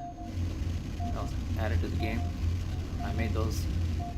The original textures just had gray everywhere, so I changed the specular mapping too, so you see the really shiny shields there.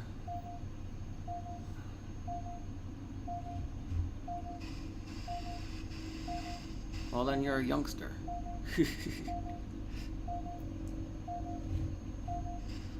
Young whippersnappers, get off of my lawn!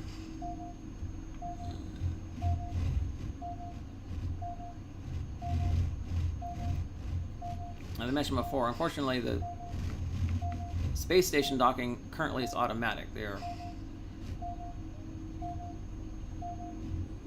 guys that work on the game, that work on programming the game, have actually made it possible to land inside manually, where you have to match rotation and everything, but they have not released any of that code yet, which is unfortunate.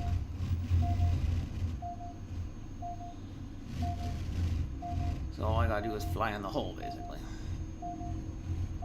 It'd be really fun to try to land on one of those docking pads.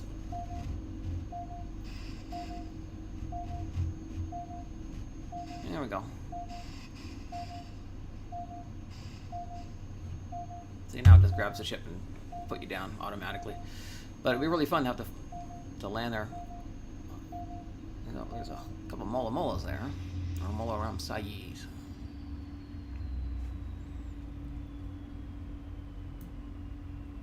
Take a look around there. Some of the other ships hanging around. The Sidewinder is a bit big. That's another Sidewinder right there.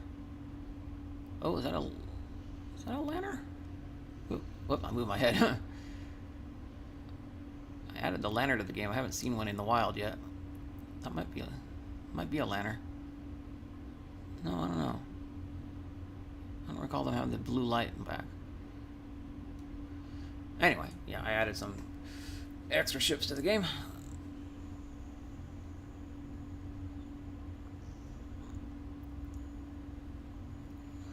Thank you much. Let me see what time it is in real life here. 5:21. So yeah, my wife will be home pretty soon because she got off work at 5. So I might have to call it a day here. Unfortunately, we only had one landing. Let me go ahead and save just in case.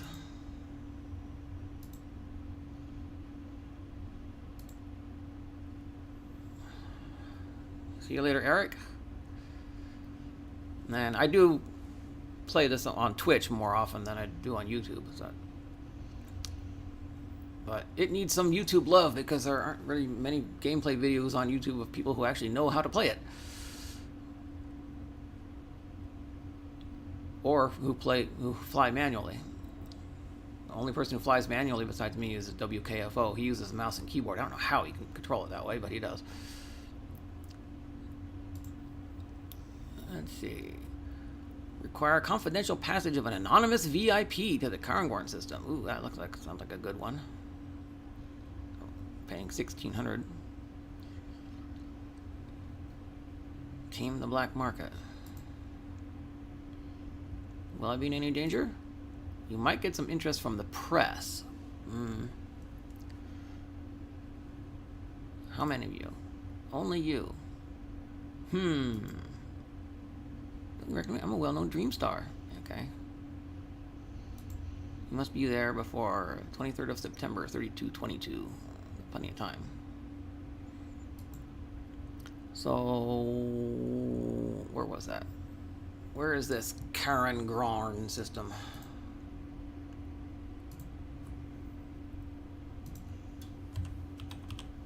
Karangorn. 30 light years away. So it's going to take a few jumps and some refueling. Or some spending of fuel. 262 million population.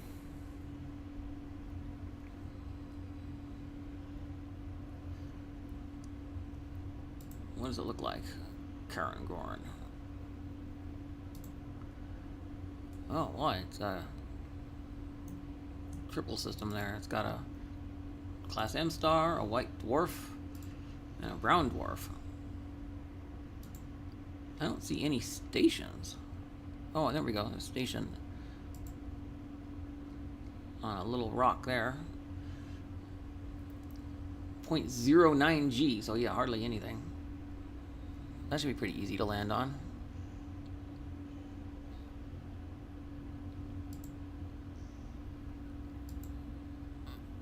And there's Rubio's mine. 0.05 G. Tiny rocky planet with no atmosphere. So I might take those missions. Well, I think I just heard my wife coming home. So I'll probably have to wrap up the stream for now. Maybe I'll stream it again on YouTube if people want to see it some more.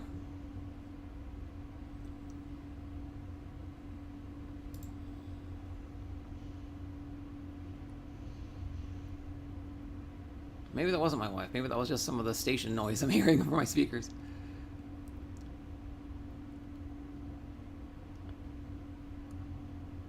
So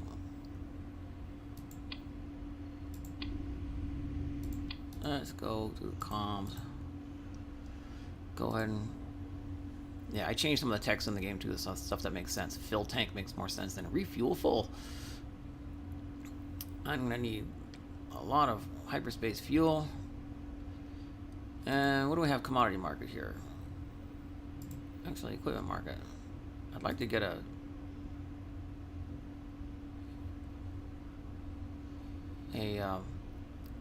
trade computer. But they don't seem to have one here.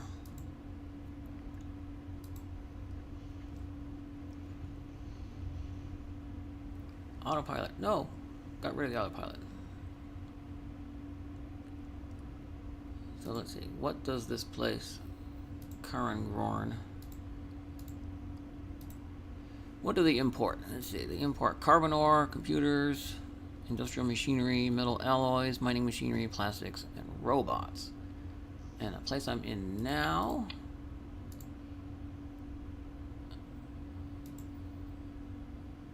I need to go back to the sector map and click on it.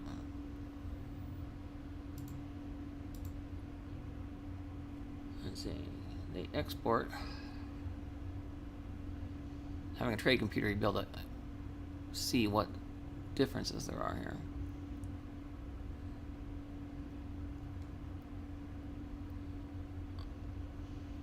They export plastics here. Plastics was one of the ones that place wanted, wasn't it? If I can find them again.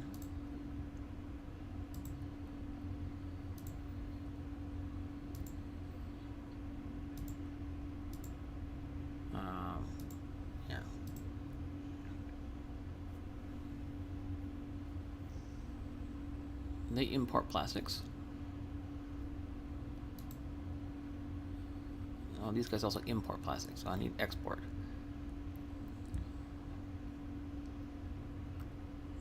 Let's see, we have exports of robots, precious metals.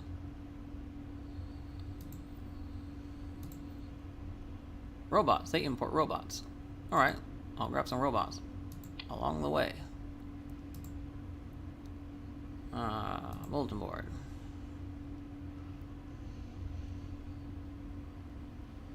Where was she? Right here.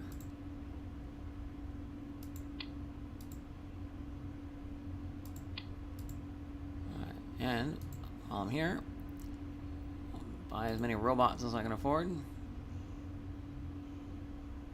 Or actually, wait, let me make sure I have hyperspace fuel.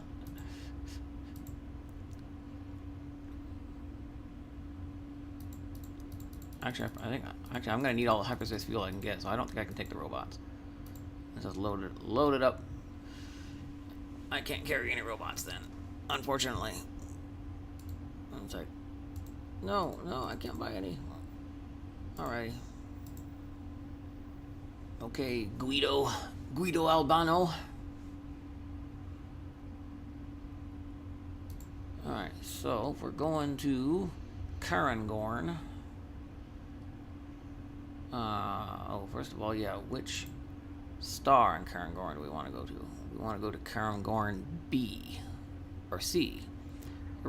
All the action's around C. So let's plan a hyperspace jump route to Karangorn. Yeah, see, there's a mistake. It always goes to A instead of C. There you go. Now we'll go to C.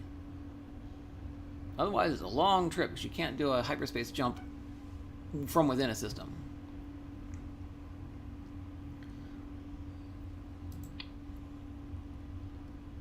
Alright, let's get out of here.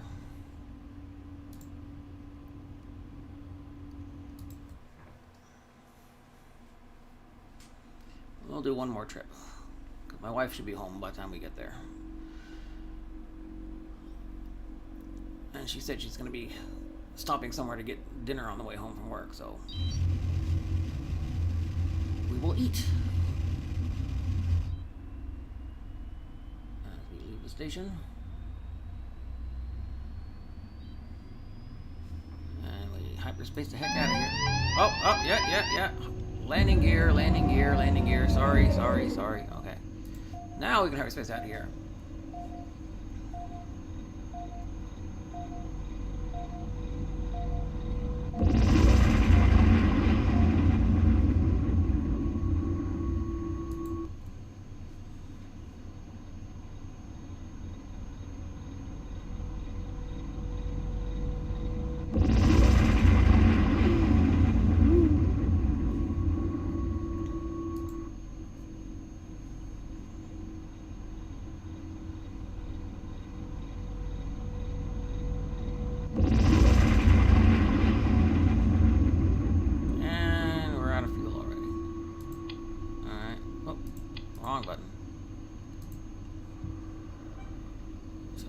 Jumps I gotta make here. 4 more jumps. It says I should have. Well, I have the range. I just don't have the fuel right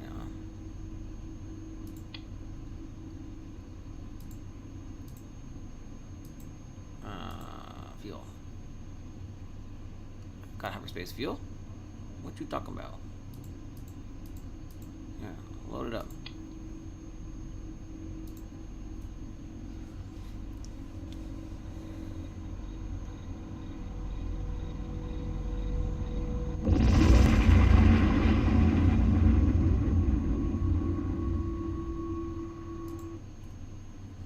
Ististi.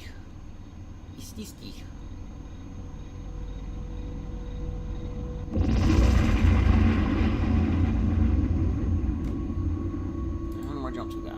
2 more jumps.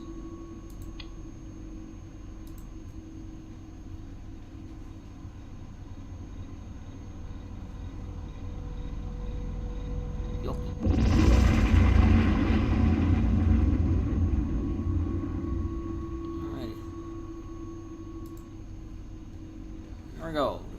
Karen Grorn.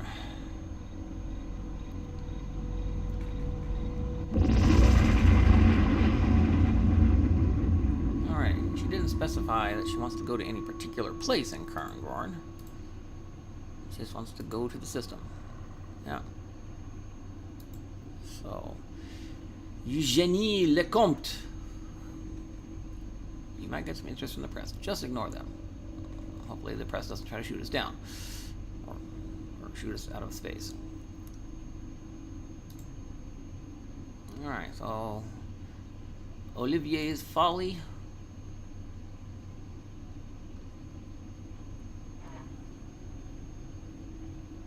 Let's see.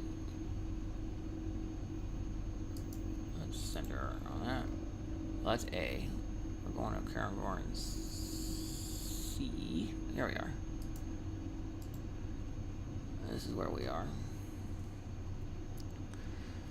Olivier's Folly. It was actually right in the same orbit path we are right now.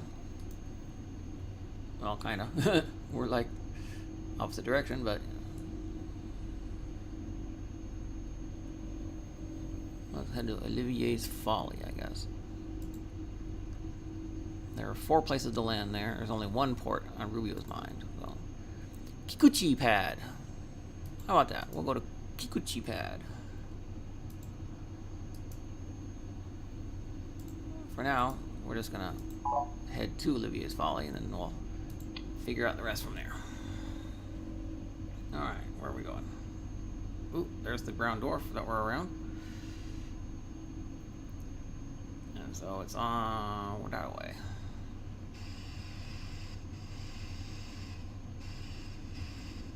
Get the mouse pointer out of the way.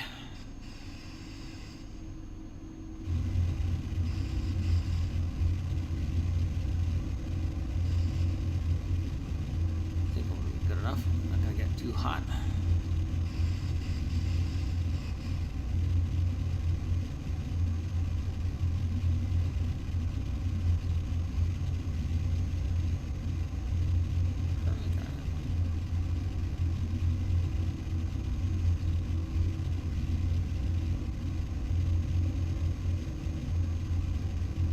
Looks like its orbit is taking it that way anyway.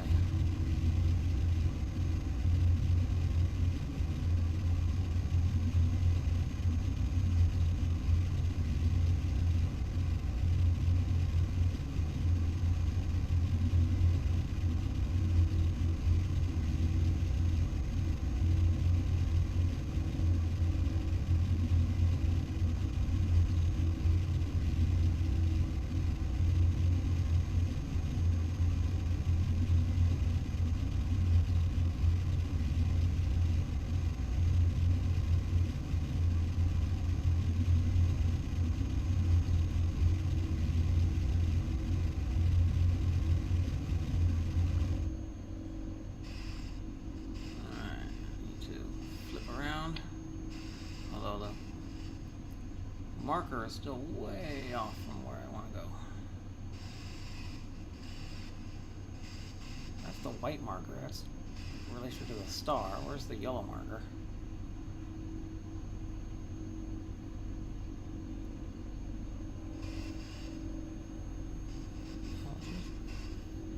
Well, the yellow marker is down there, so. Okay, so we gotta go kind of this way. Something like that. Try to push that marker without falling into the star, of course.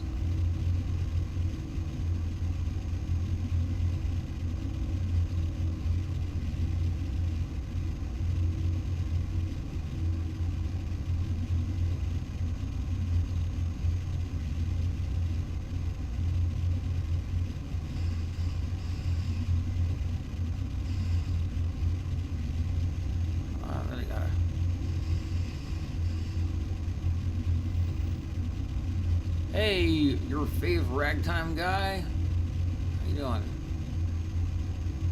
I need to push that marker that away. Somehow.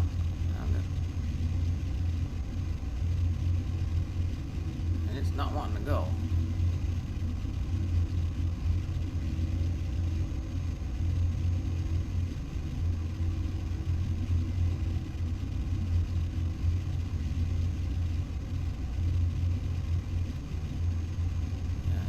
that marker is just not wanting to move, is it? Alright, I'm gonna overshoot this planet quite a bit.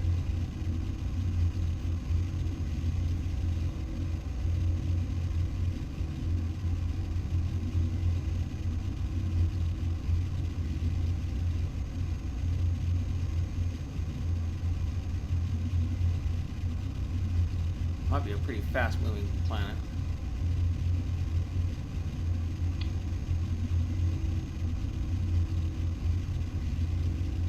Make sure I don't fall into this star either. It's a problem.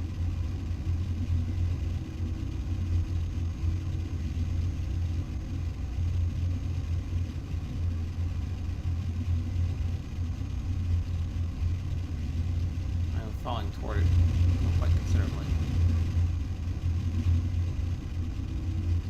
Don't want to fall into the sun, that would be bad.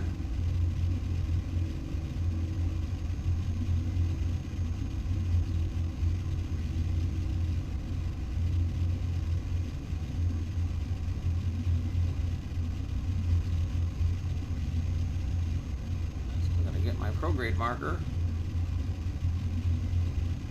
Come on, prograde marker, where are you? Ah, am I about to hit the planet? I'm gonna die. What am I red at? I'm into the sun. I'm hitting the sun.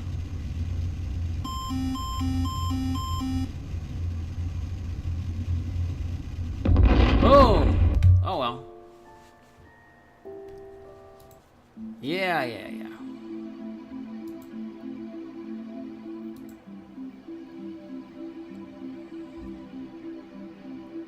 Also focused on the marker there.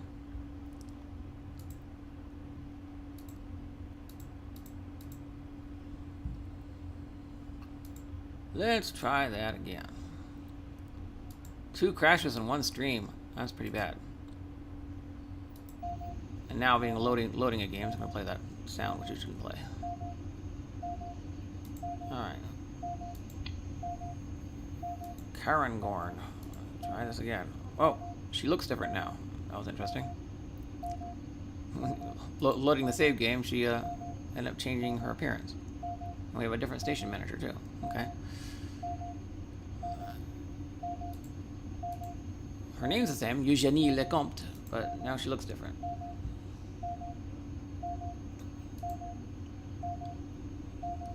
Alright, I'm gonna load up on fuel, already did. Alright. Karangorn. Karangorn C.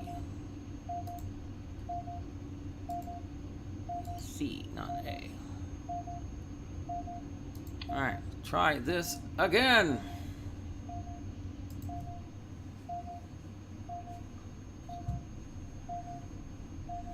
And not crash into the brown dwarf.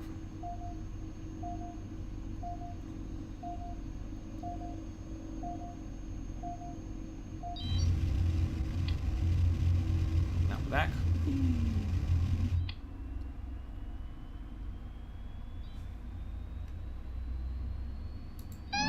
Oh, again! Landing gear. Always forget that. Particularly when leaving those stations with the automatic exit.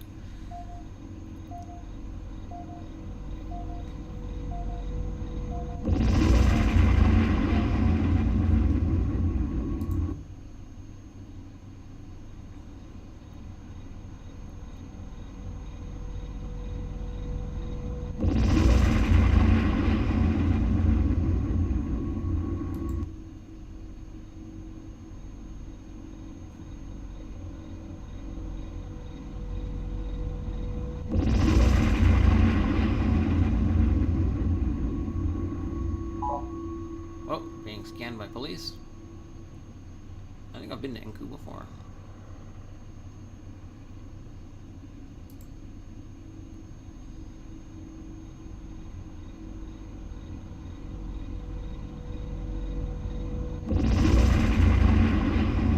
Just passing through, guys.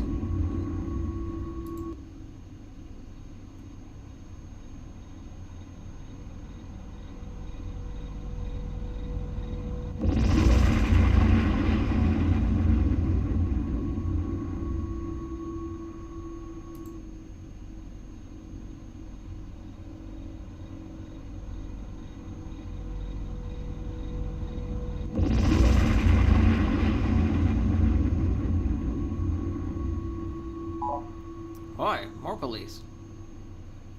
Okay, then. Oh, yeah, he's right there.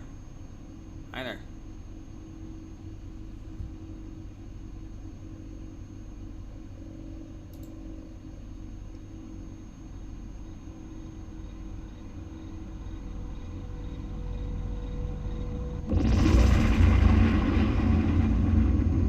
Okay.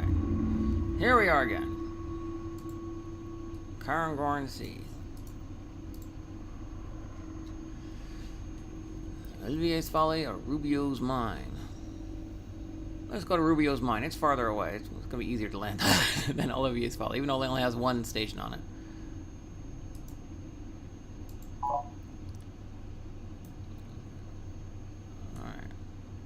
Alright. Although we're kind of here, and it's kind of there, so we're going to have to kind of... What direction is it orbiting? It's orbiting that way, too, so we're going to have to, like, chase it around the star. Is it orbiting that way? No, I don't know which way it's orbiting. I'm pretty sure that there's a way to tell which direction they're orbiting.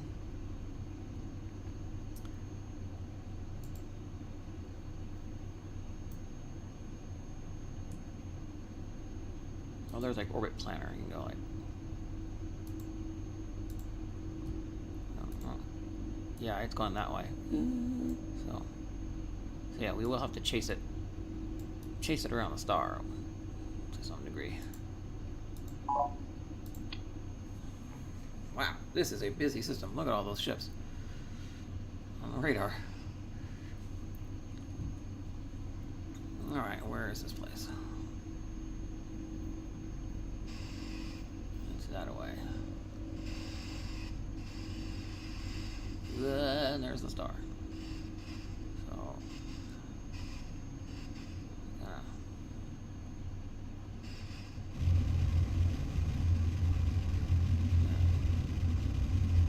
kind of get away from the star a bit first, and then I'll see what I want to do.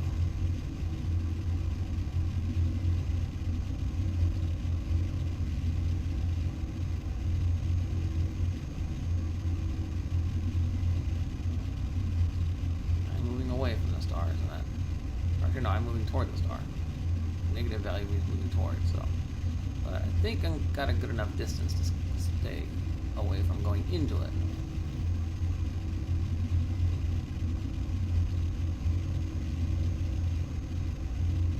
I'm gonna kind of chase this rock around the star without going into the star.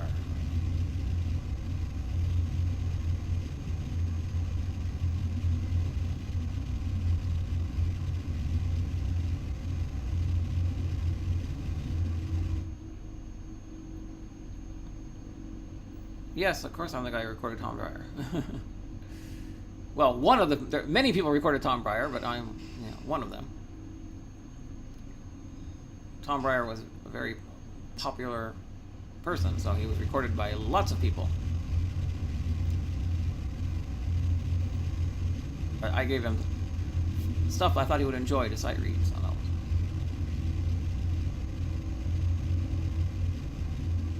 Okay. Looks like we're going to be clear of the star here.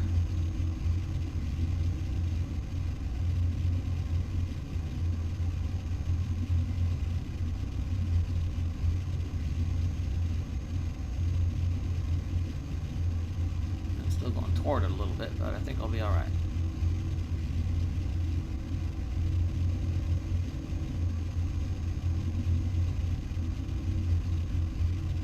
Still waiting for those markers.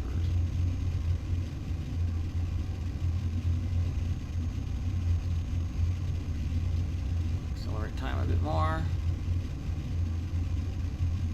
Alright, now we're actually moving away from the star. That's a good sign.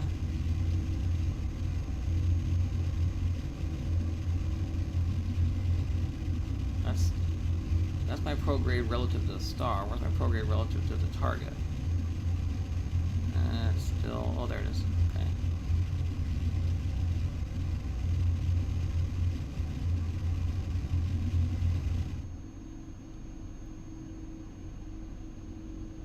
Yeah, well, Tom was really immersed in the ragtime music. I mean, he lived and breathed ragtime, and so he had been sight reading it from a very young age. And so he was very good at improvising, and he basically treat the music like a lead sheet, just play the melody and then make up the left hand.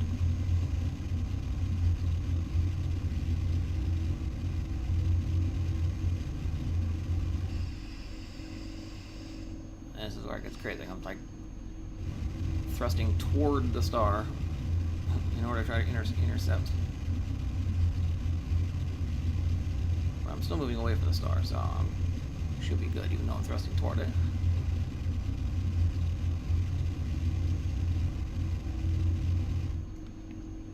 Alright, but now I gotta start firing retro. Or I'm not gonna make it. Alright, let's switch to my rear view. Hi, Volking.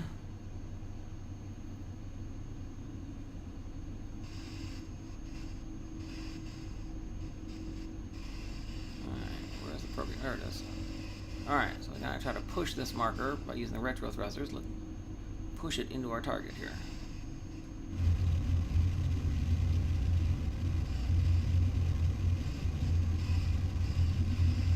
Something like that. Without falling into the star. We're going to watch. We're still moving away from the star at 116 kilometers per second, so should be alright. Accelerate time.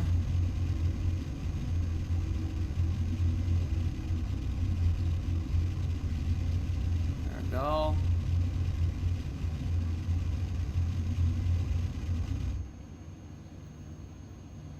It says I'm going to overshoot now for some reason.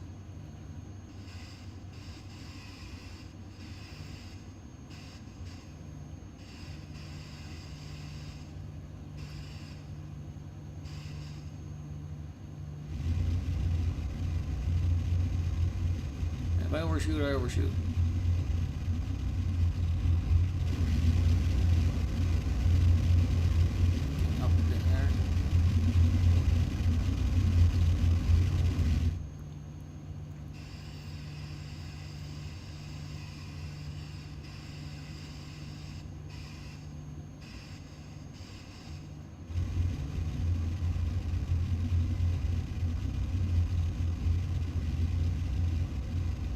Planet. We're overshooting it big by a long way, but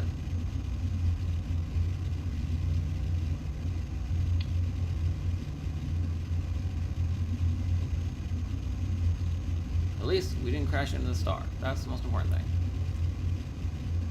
We'll overshoot the planet. I'm happy to overshoot the planet as long as we don't crash into the star.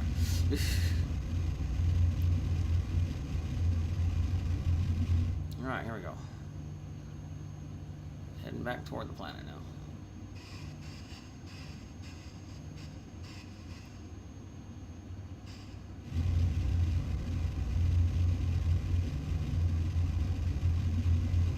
Alright, there we go. Line her up.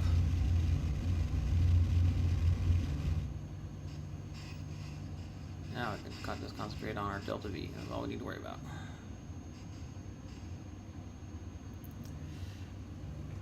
Bonsoir. Or, yeah. Good morning almost, yes. Where was I recording? Most of the site reads were at the now closed Sutter Creek Ice Cream Emporium in Sutter Creek, California.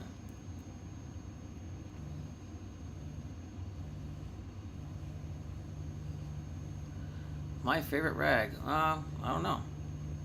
There are a lot of good ones. Ones that get in my head a lot are Levy Revels and Scott Joplin's The Strenuous Life. They get into my head quite a lot.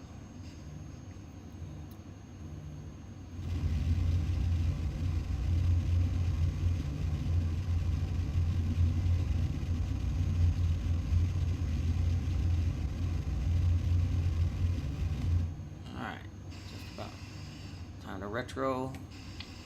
Look out the rear view here and make our descent to Rubio's mine.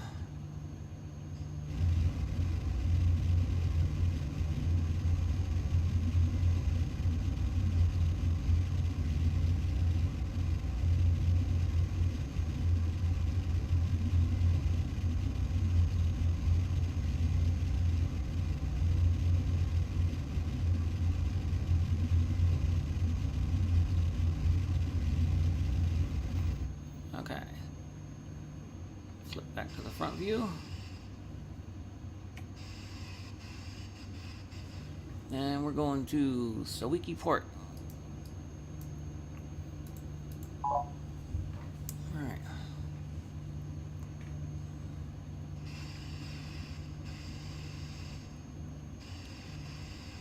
Levy Rebels has a really nice syncopated trio. I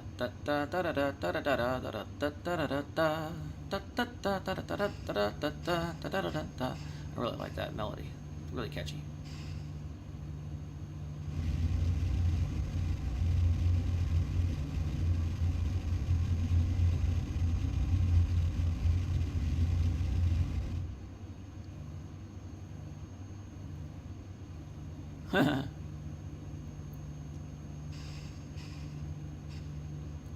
I had a survey person on the phone the other day asking questions about, our, what home electronics we have and internet and so forth. And they said, do you have a gaming console such as PlayStation, Xbox, or Wii? And I said, your questions are a bit out of date, but yes.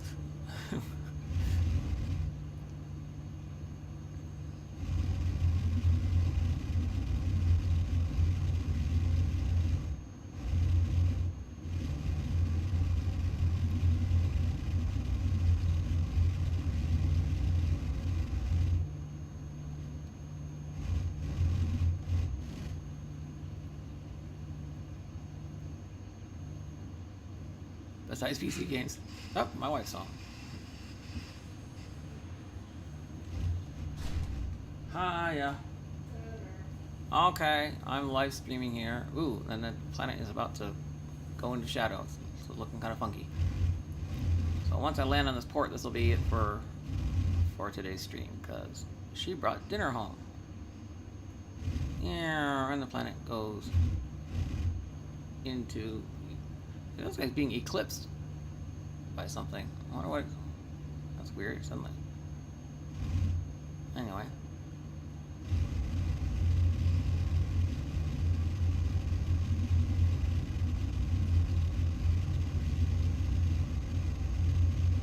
Alright, this planet has almost no gravity, as I recall, so... Like, less than 0.1 G, so shouldn't be too hard to land on this puppy. I stream on Twitch. This is the first time I've actually streamed this game on YouTube. It needs some YouTube love. There aren't many recent videos and not many decent videos of gameplay, and almost nobody flies it manually. Everybody just uses the autopilot because it's very hard. I don't know what we're having for dinner. She stopped somewhere on her way home from work, just picked up something, so we shall see. Sounds like she's coming back in. What did you get? Well, oh, I thought I heard her. No, she's not here.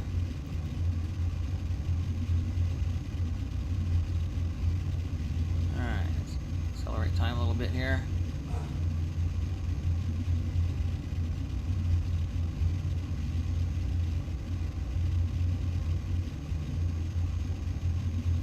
Concerned with the fact that I can't see this planet. I guess it's... Yeah, we just...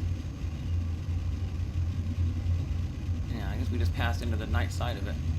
So... Alright, we're at altitude of 400 kilometers. We're falling at 3 kilometers per second. So, I might need to start doing something other than my retro thrust. My, rear thrusters here. Let's flip her on over and slow our rate of descent here using the main engines.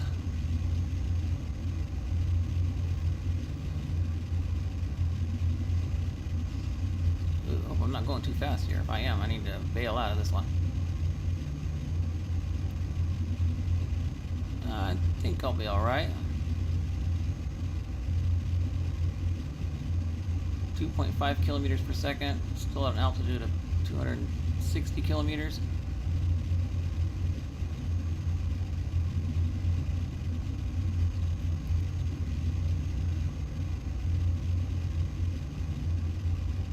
It's not giving me a collision warning, so I'm hoping we'll be okay here.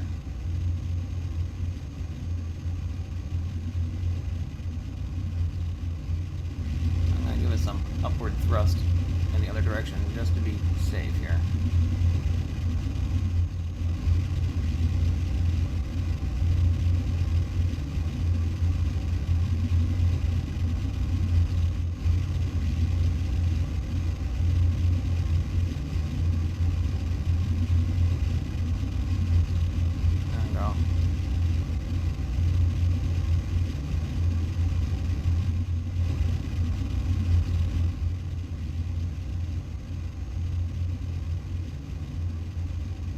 Kilometer per second. I think I'm gonna be okay.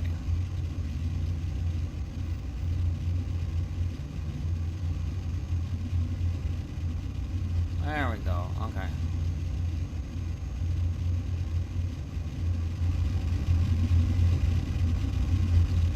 Bring our trajectory back a bit. Alright, only 500 meters per second now, so we're in pretty good shape.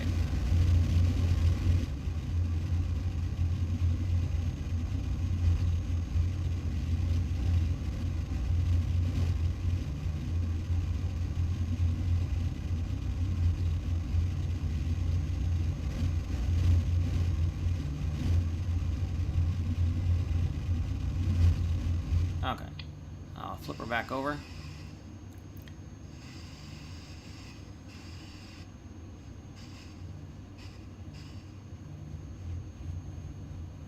Let's head on in. Falling at only 100 meters per second. Not going to accelerate much because this planet has very little gravity. It's a little tiny rock. I'm going to call here. Yeah, Ruby is mine. Surface gravity is 0.05 G. So, oh, there's another ship flying right there.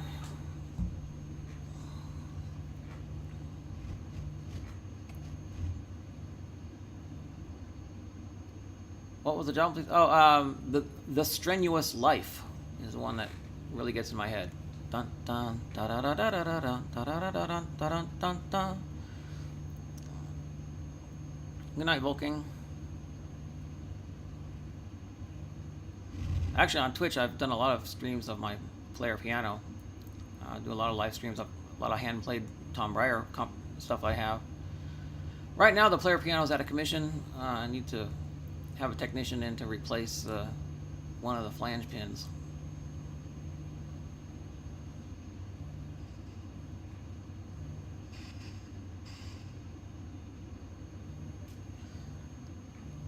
Alright, here we go. Looks like we're gonna head on into Sawiki Port. Looks like there are two other ships that are already parked there. It says 3 on there, which means there's 2 other objects in that same area.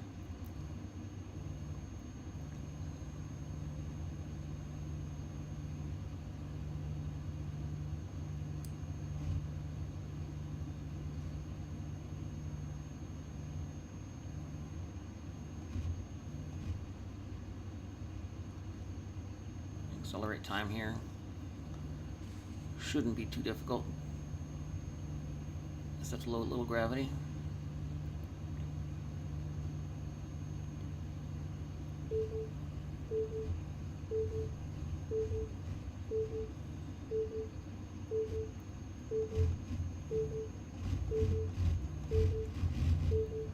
Altitude 70 kilometers. It doesn't look like we're that close because this planet is so small.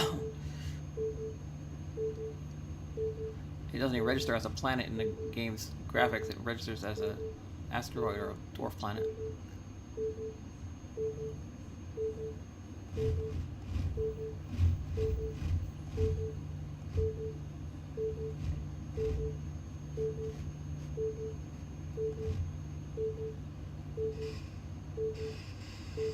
Now we even out here and get a pitch. So we're looking straight down, and that's where we're headed. So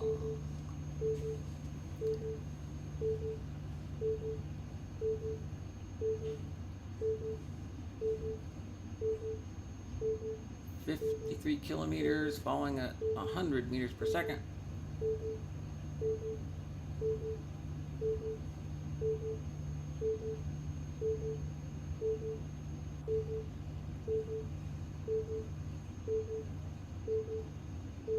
Coming at quite an angle there. I can actually accelerate a bit here and try to, and then just brake later.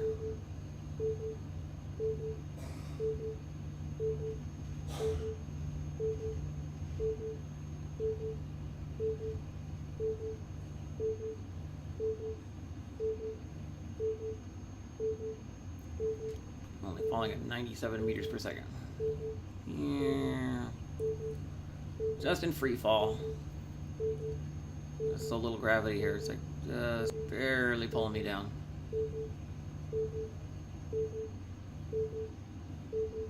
Oh yeah, Yamahas are nice pianos. Yamaha console upright pianos are the only ones that I've seen that actually have a working sostenuto pedal. Other than grand pianos, I've never seen an upright have a working sostenuto other than Yamaha. Most upright pianos, the middle pedal just lifts the dampers off the bass strings. It's not proper sostenuto.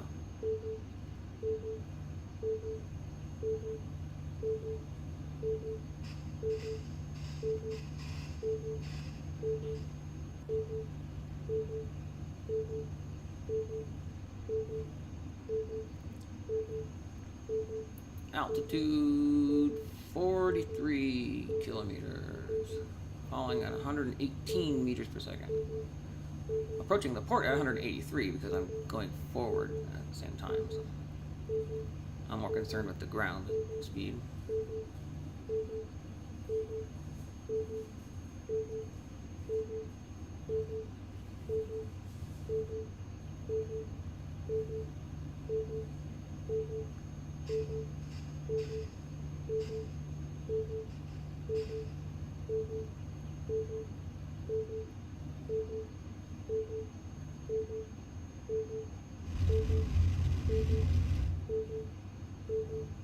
And accelerate time a bit more.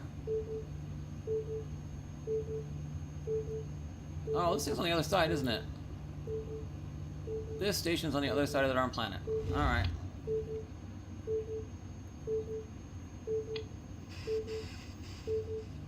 Yeah, I'm starting to see it slide across the terrain, which means it's on the other side. Yeah, my distance to the station is 448 kilometers, and distance to the planet is 21 kilometers. Oh, we gotta go to the other side. Alright, well, let's head around. That means we'll be on the daylight side at least.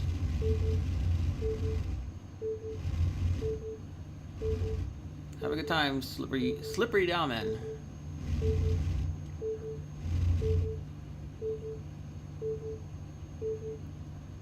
Ramen comes from the Chinese ramen, or what we say, lo mein. Ramen.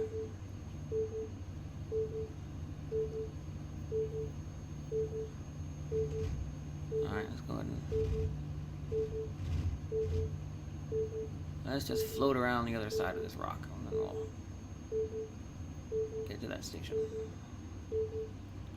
Whee!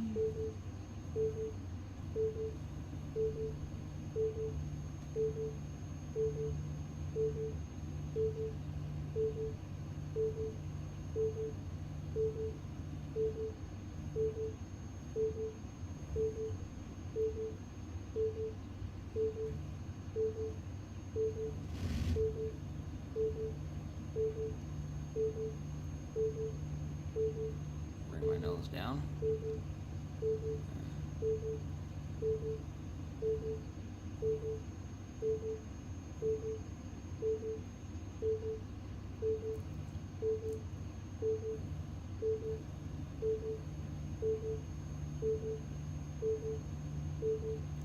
There's some canyons and stuff. Little tiny planet, but it's got some nice canyons. Alright, coming around the horizon here.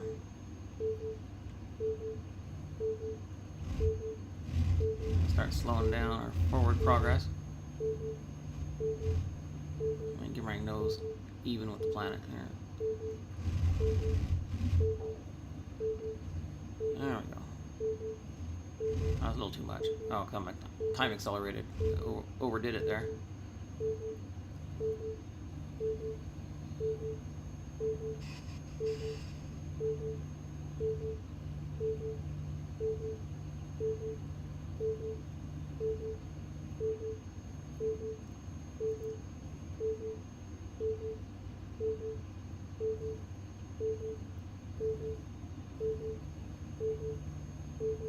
Any updates on Tom? See the Discord server. Although there aren't any updates, so...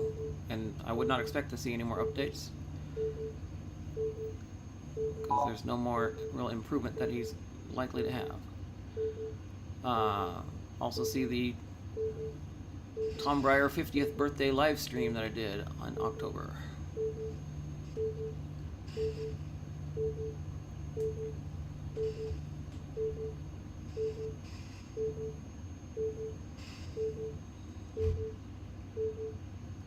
Okay, go.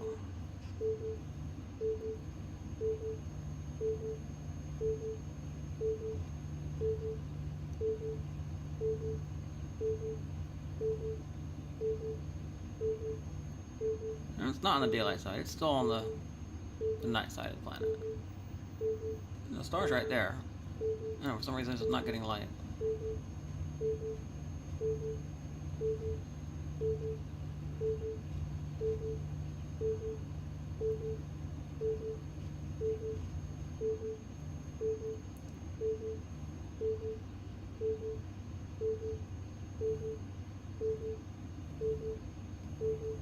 How he learned to sight read so well? As he said himself, he learned to read music at the same time he was learning to read words, and he had from the age of like 4 or 5, he had an emphasis on sight reading music. So music was like a language to him, and because he always played, you know, he always played obscure pieces and sight read them all. It just became second nature. Of course, the other trick is he never tried to read every note on the page. He read enough of the melody and enough of everything else to get the chords, and then just made up the left hand. So whenever there was a complicated left hand, it always would throw him off. He would miss things. But when it was a pretty standard ragtime left hand, you could just make it up and it sounds fine. Of course, you know, there are other pianists that sight read ragtime really well, but they still are not the level that Tom was. But Andrew Barrett does really well, Kylan Degataldi. Frederick Hodges can sight read really well, but there's no videos of him doing so, but I have witnessed it in person.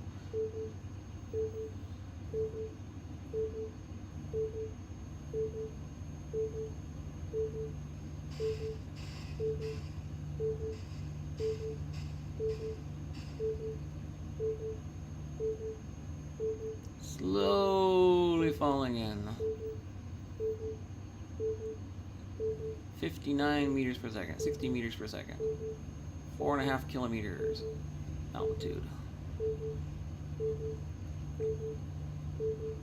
And for whatever reason, the sun stopped producing light on this planet.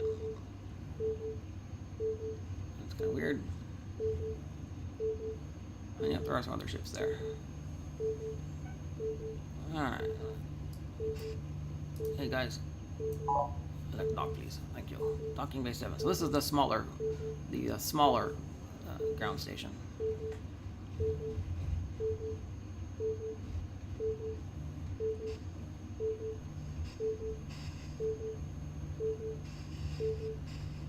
It's hard to be exactly precise with my pedals. Using pedals for yaw. Okay.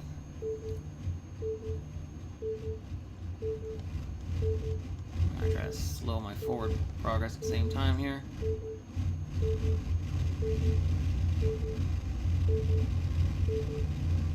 And I drop her on in there.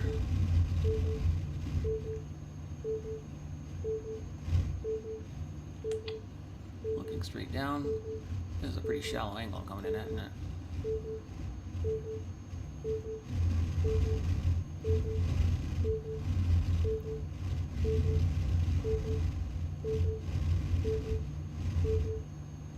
Whoops. And I'm going up a little bit. There's so little gravity, it's like...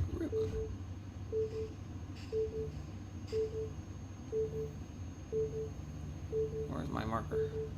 Oh, there it is. There we go.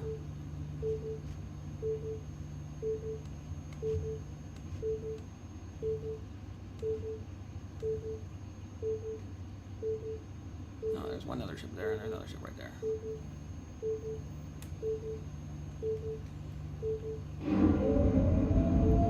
Landing gear down.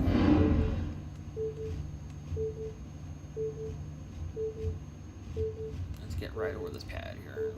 Drop it in.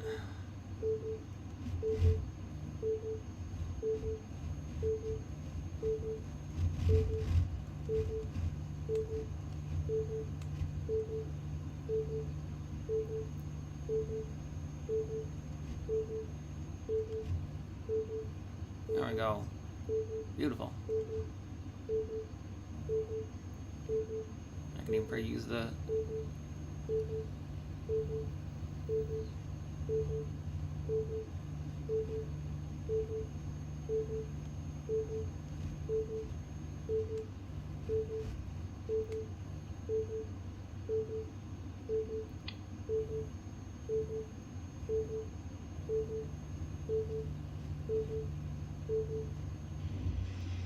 Perfect.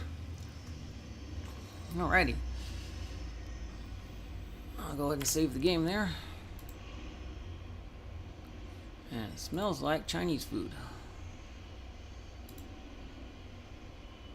Save. Close. There we go.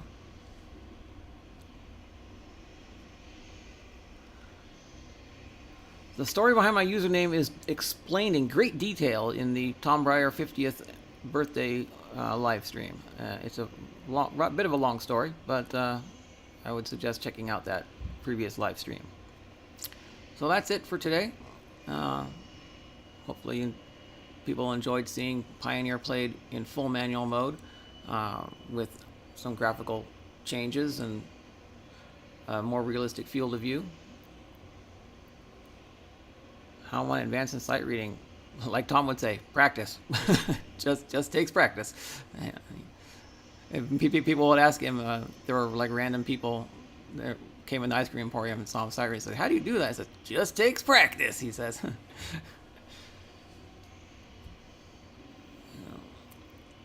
Although Tom didn't practice all that much. He didn't, but not in his later years, though.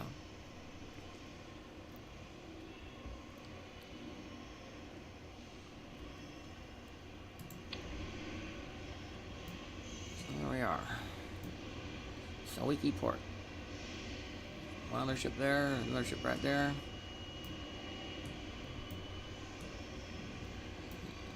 Shit, around the... That's one of the waves, it looks like. No, that's an AC-33 drop star.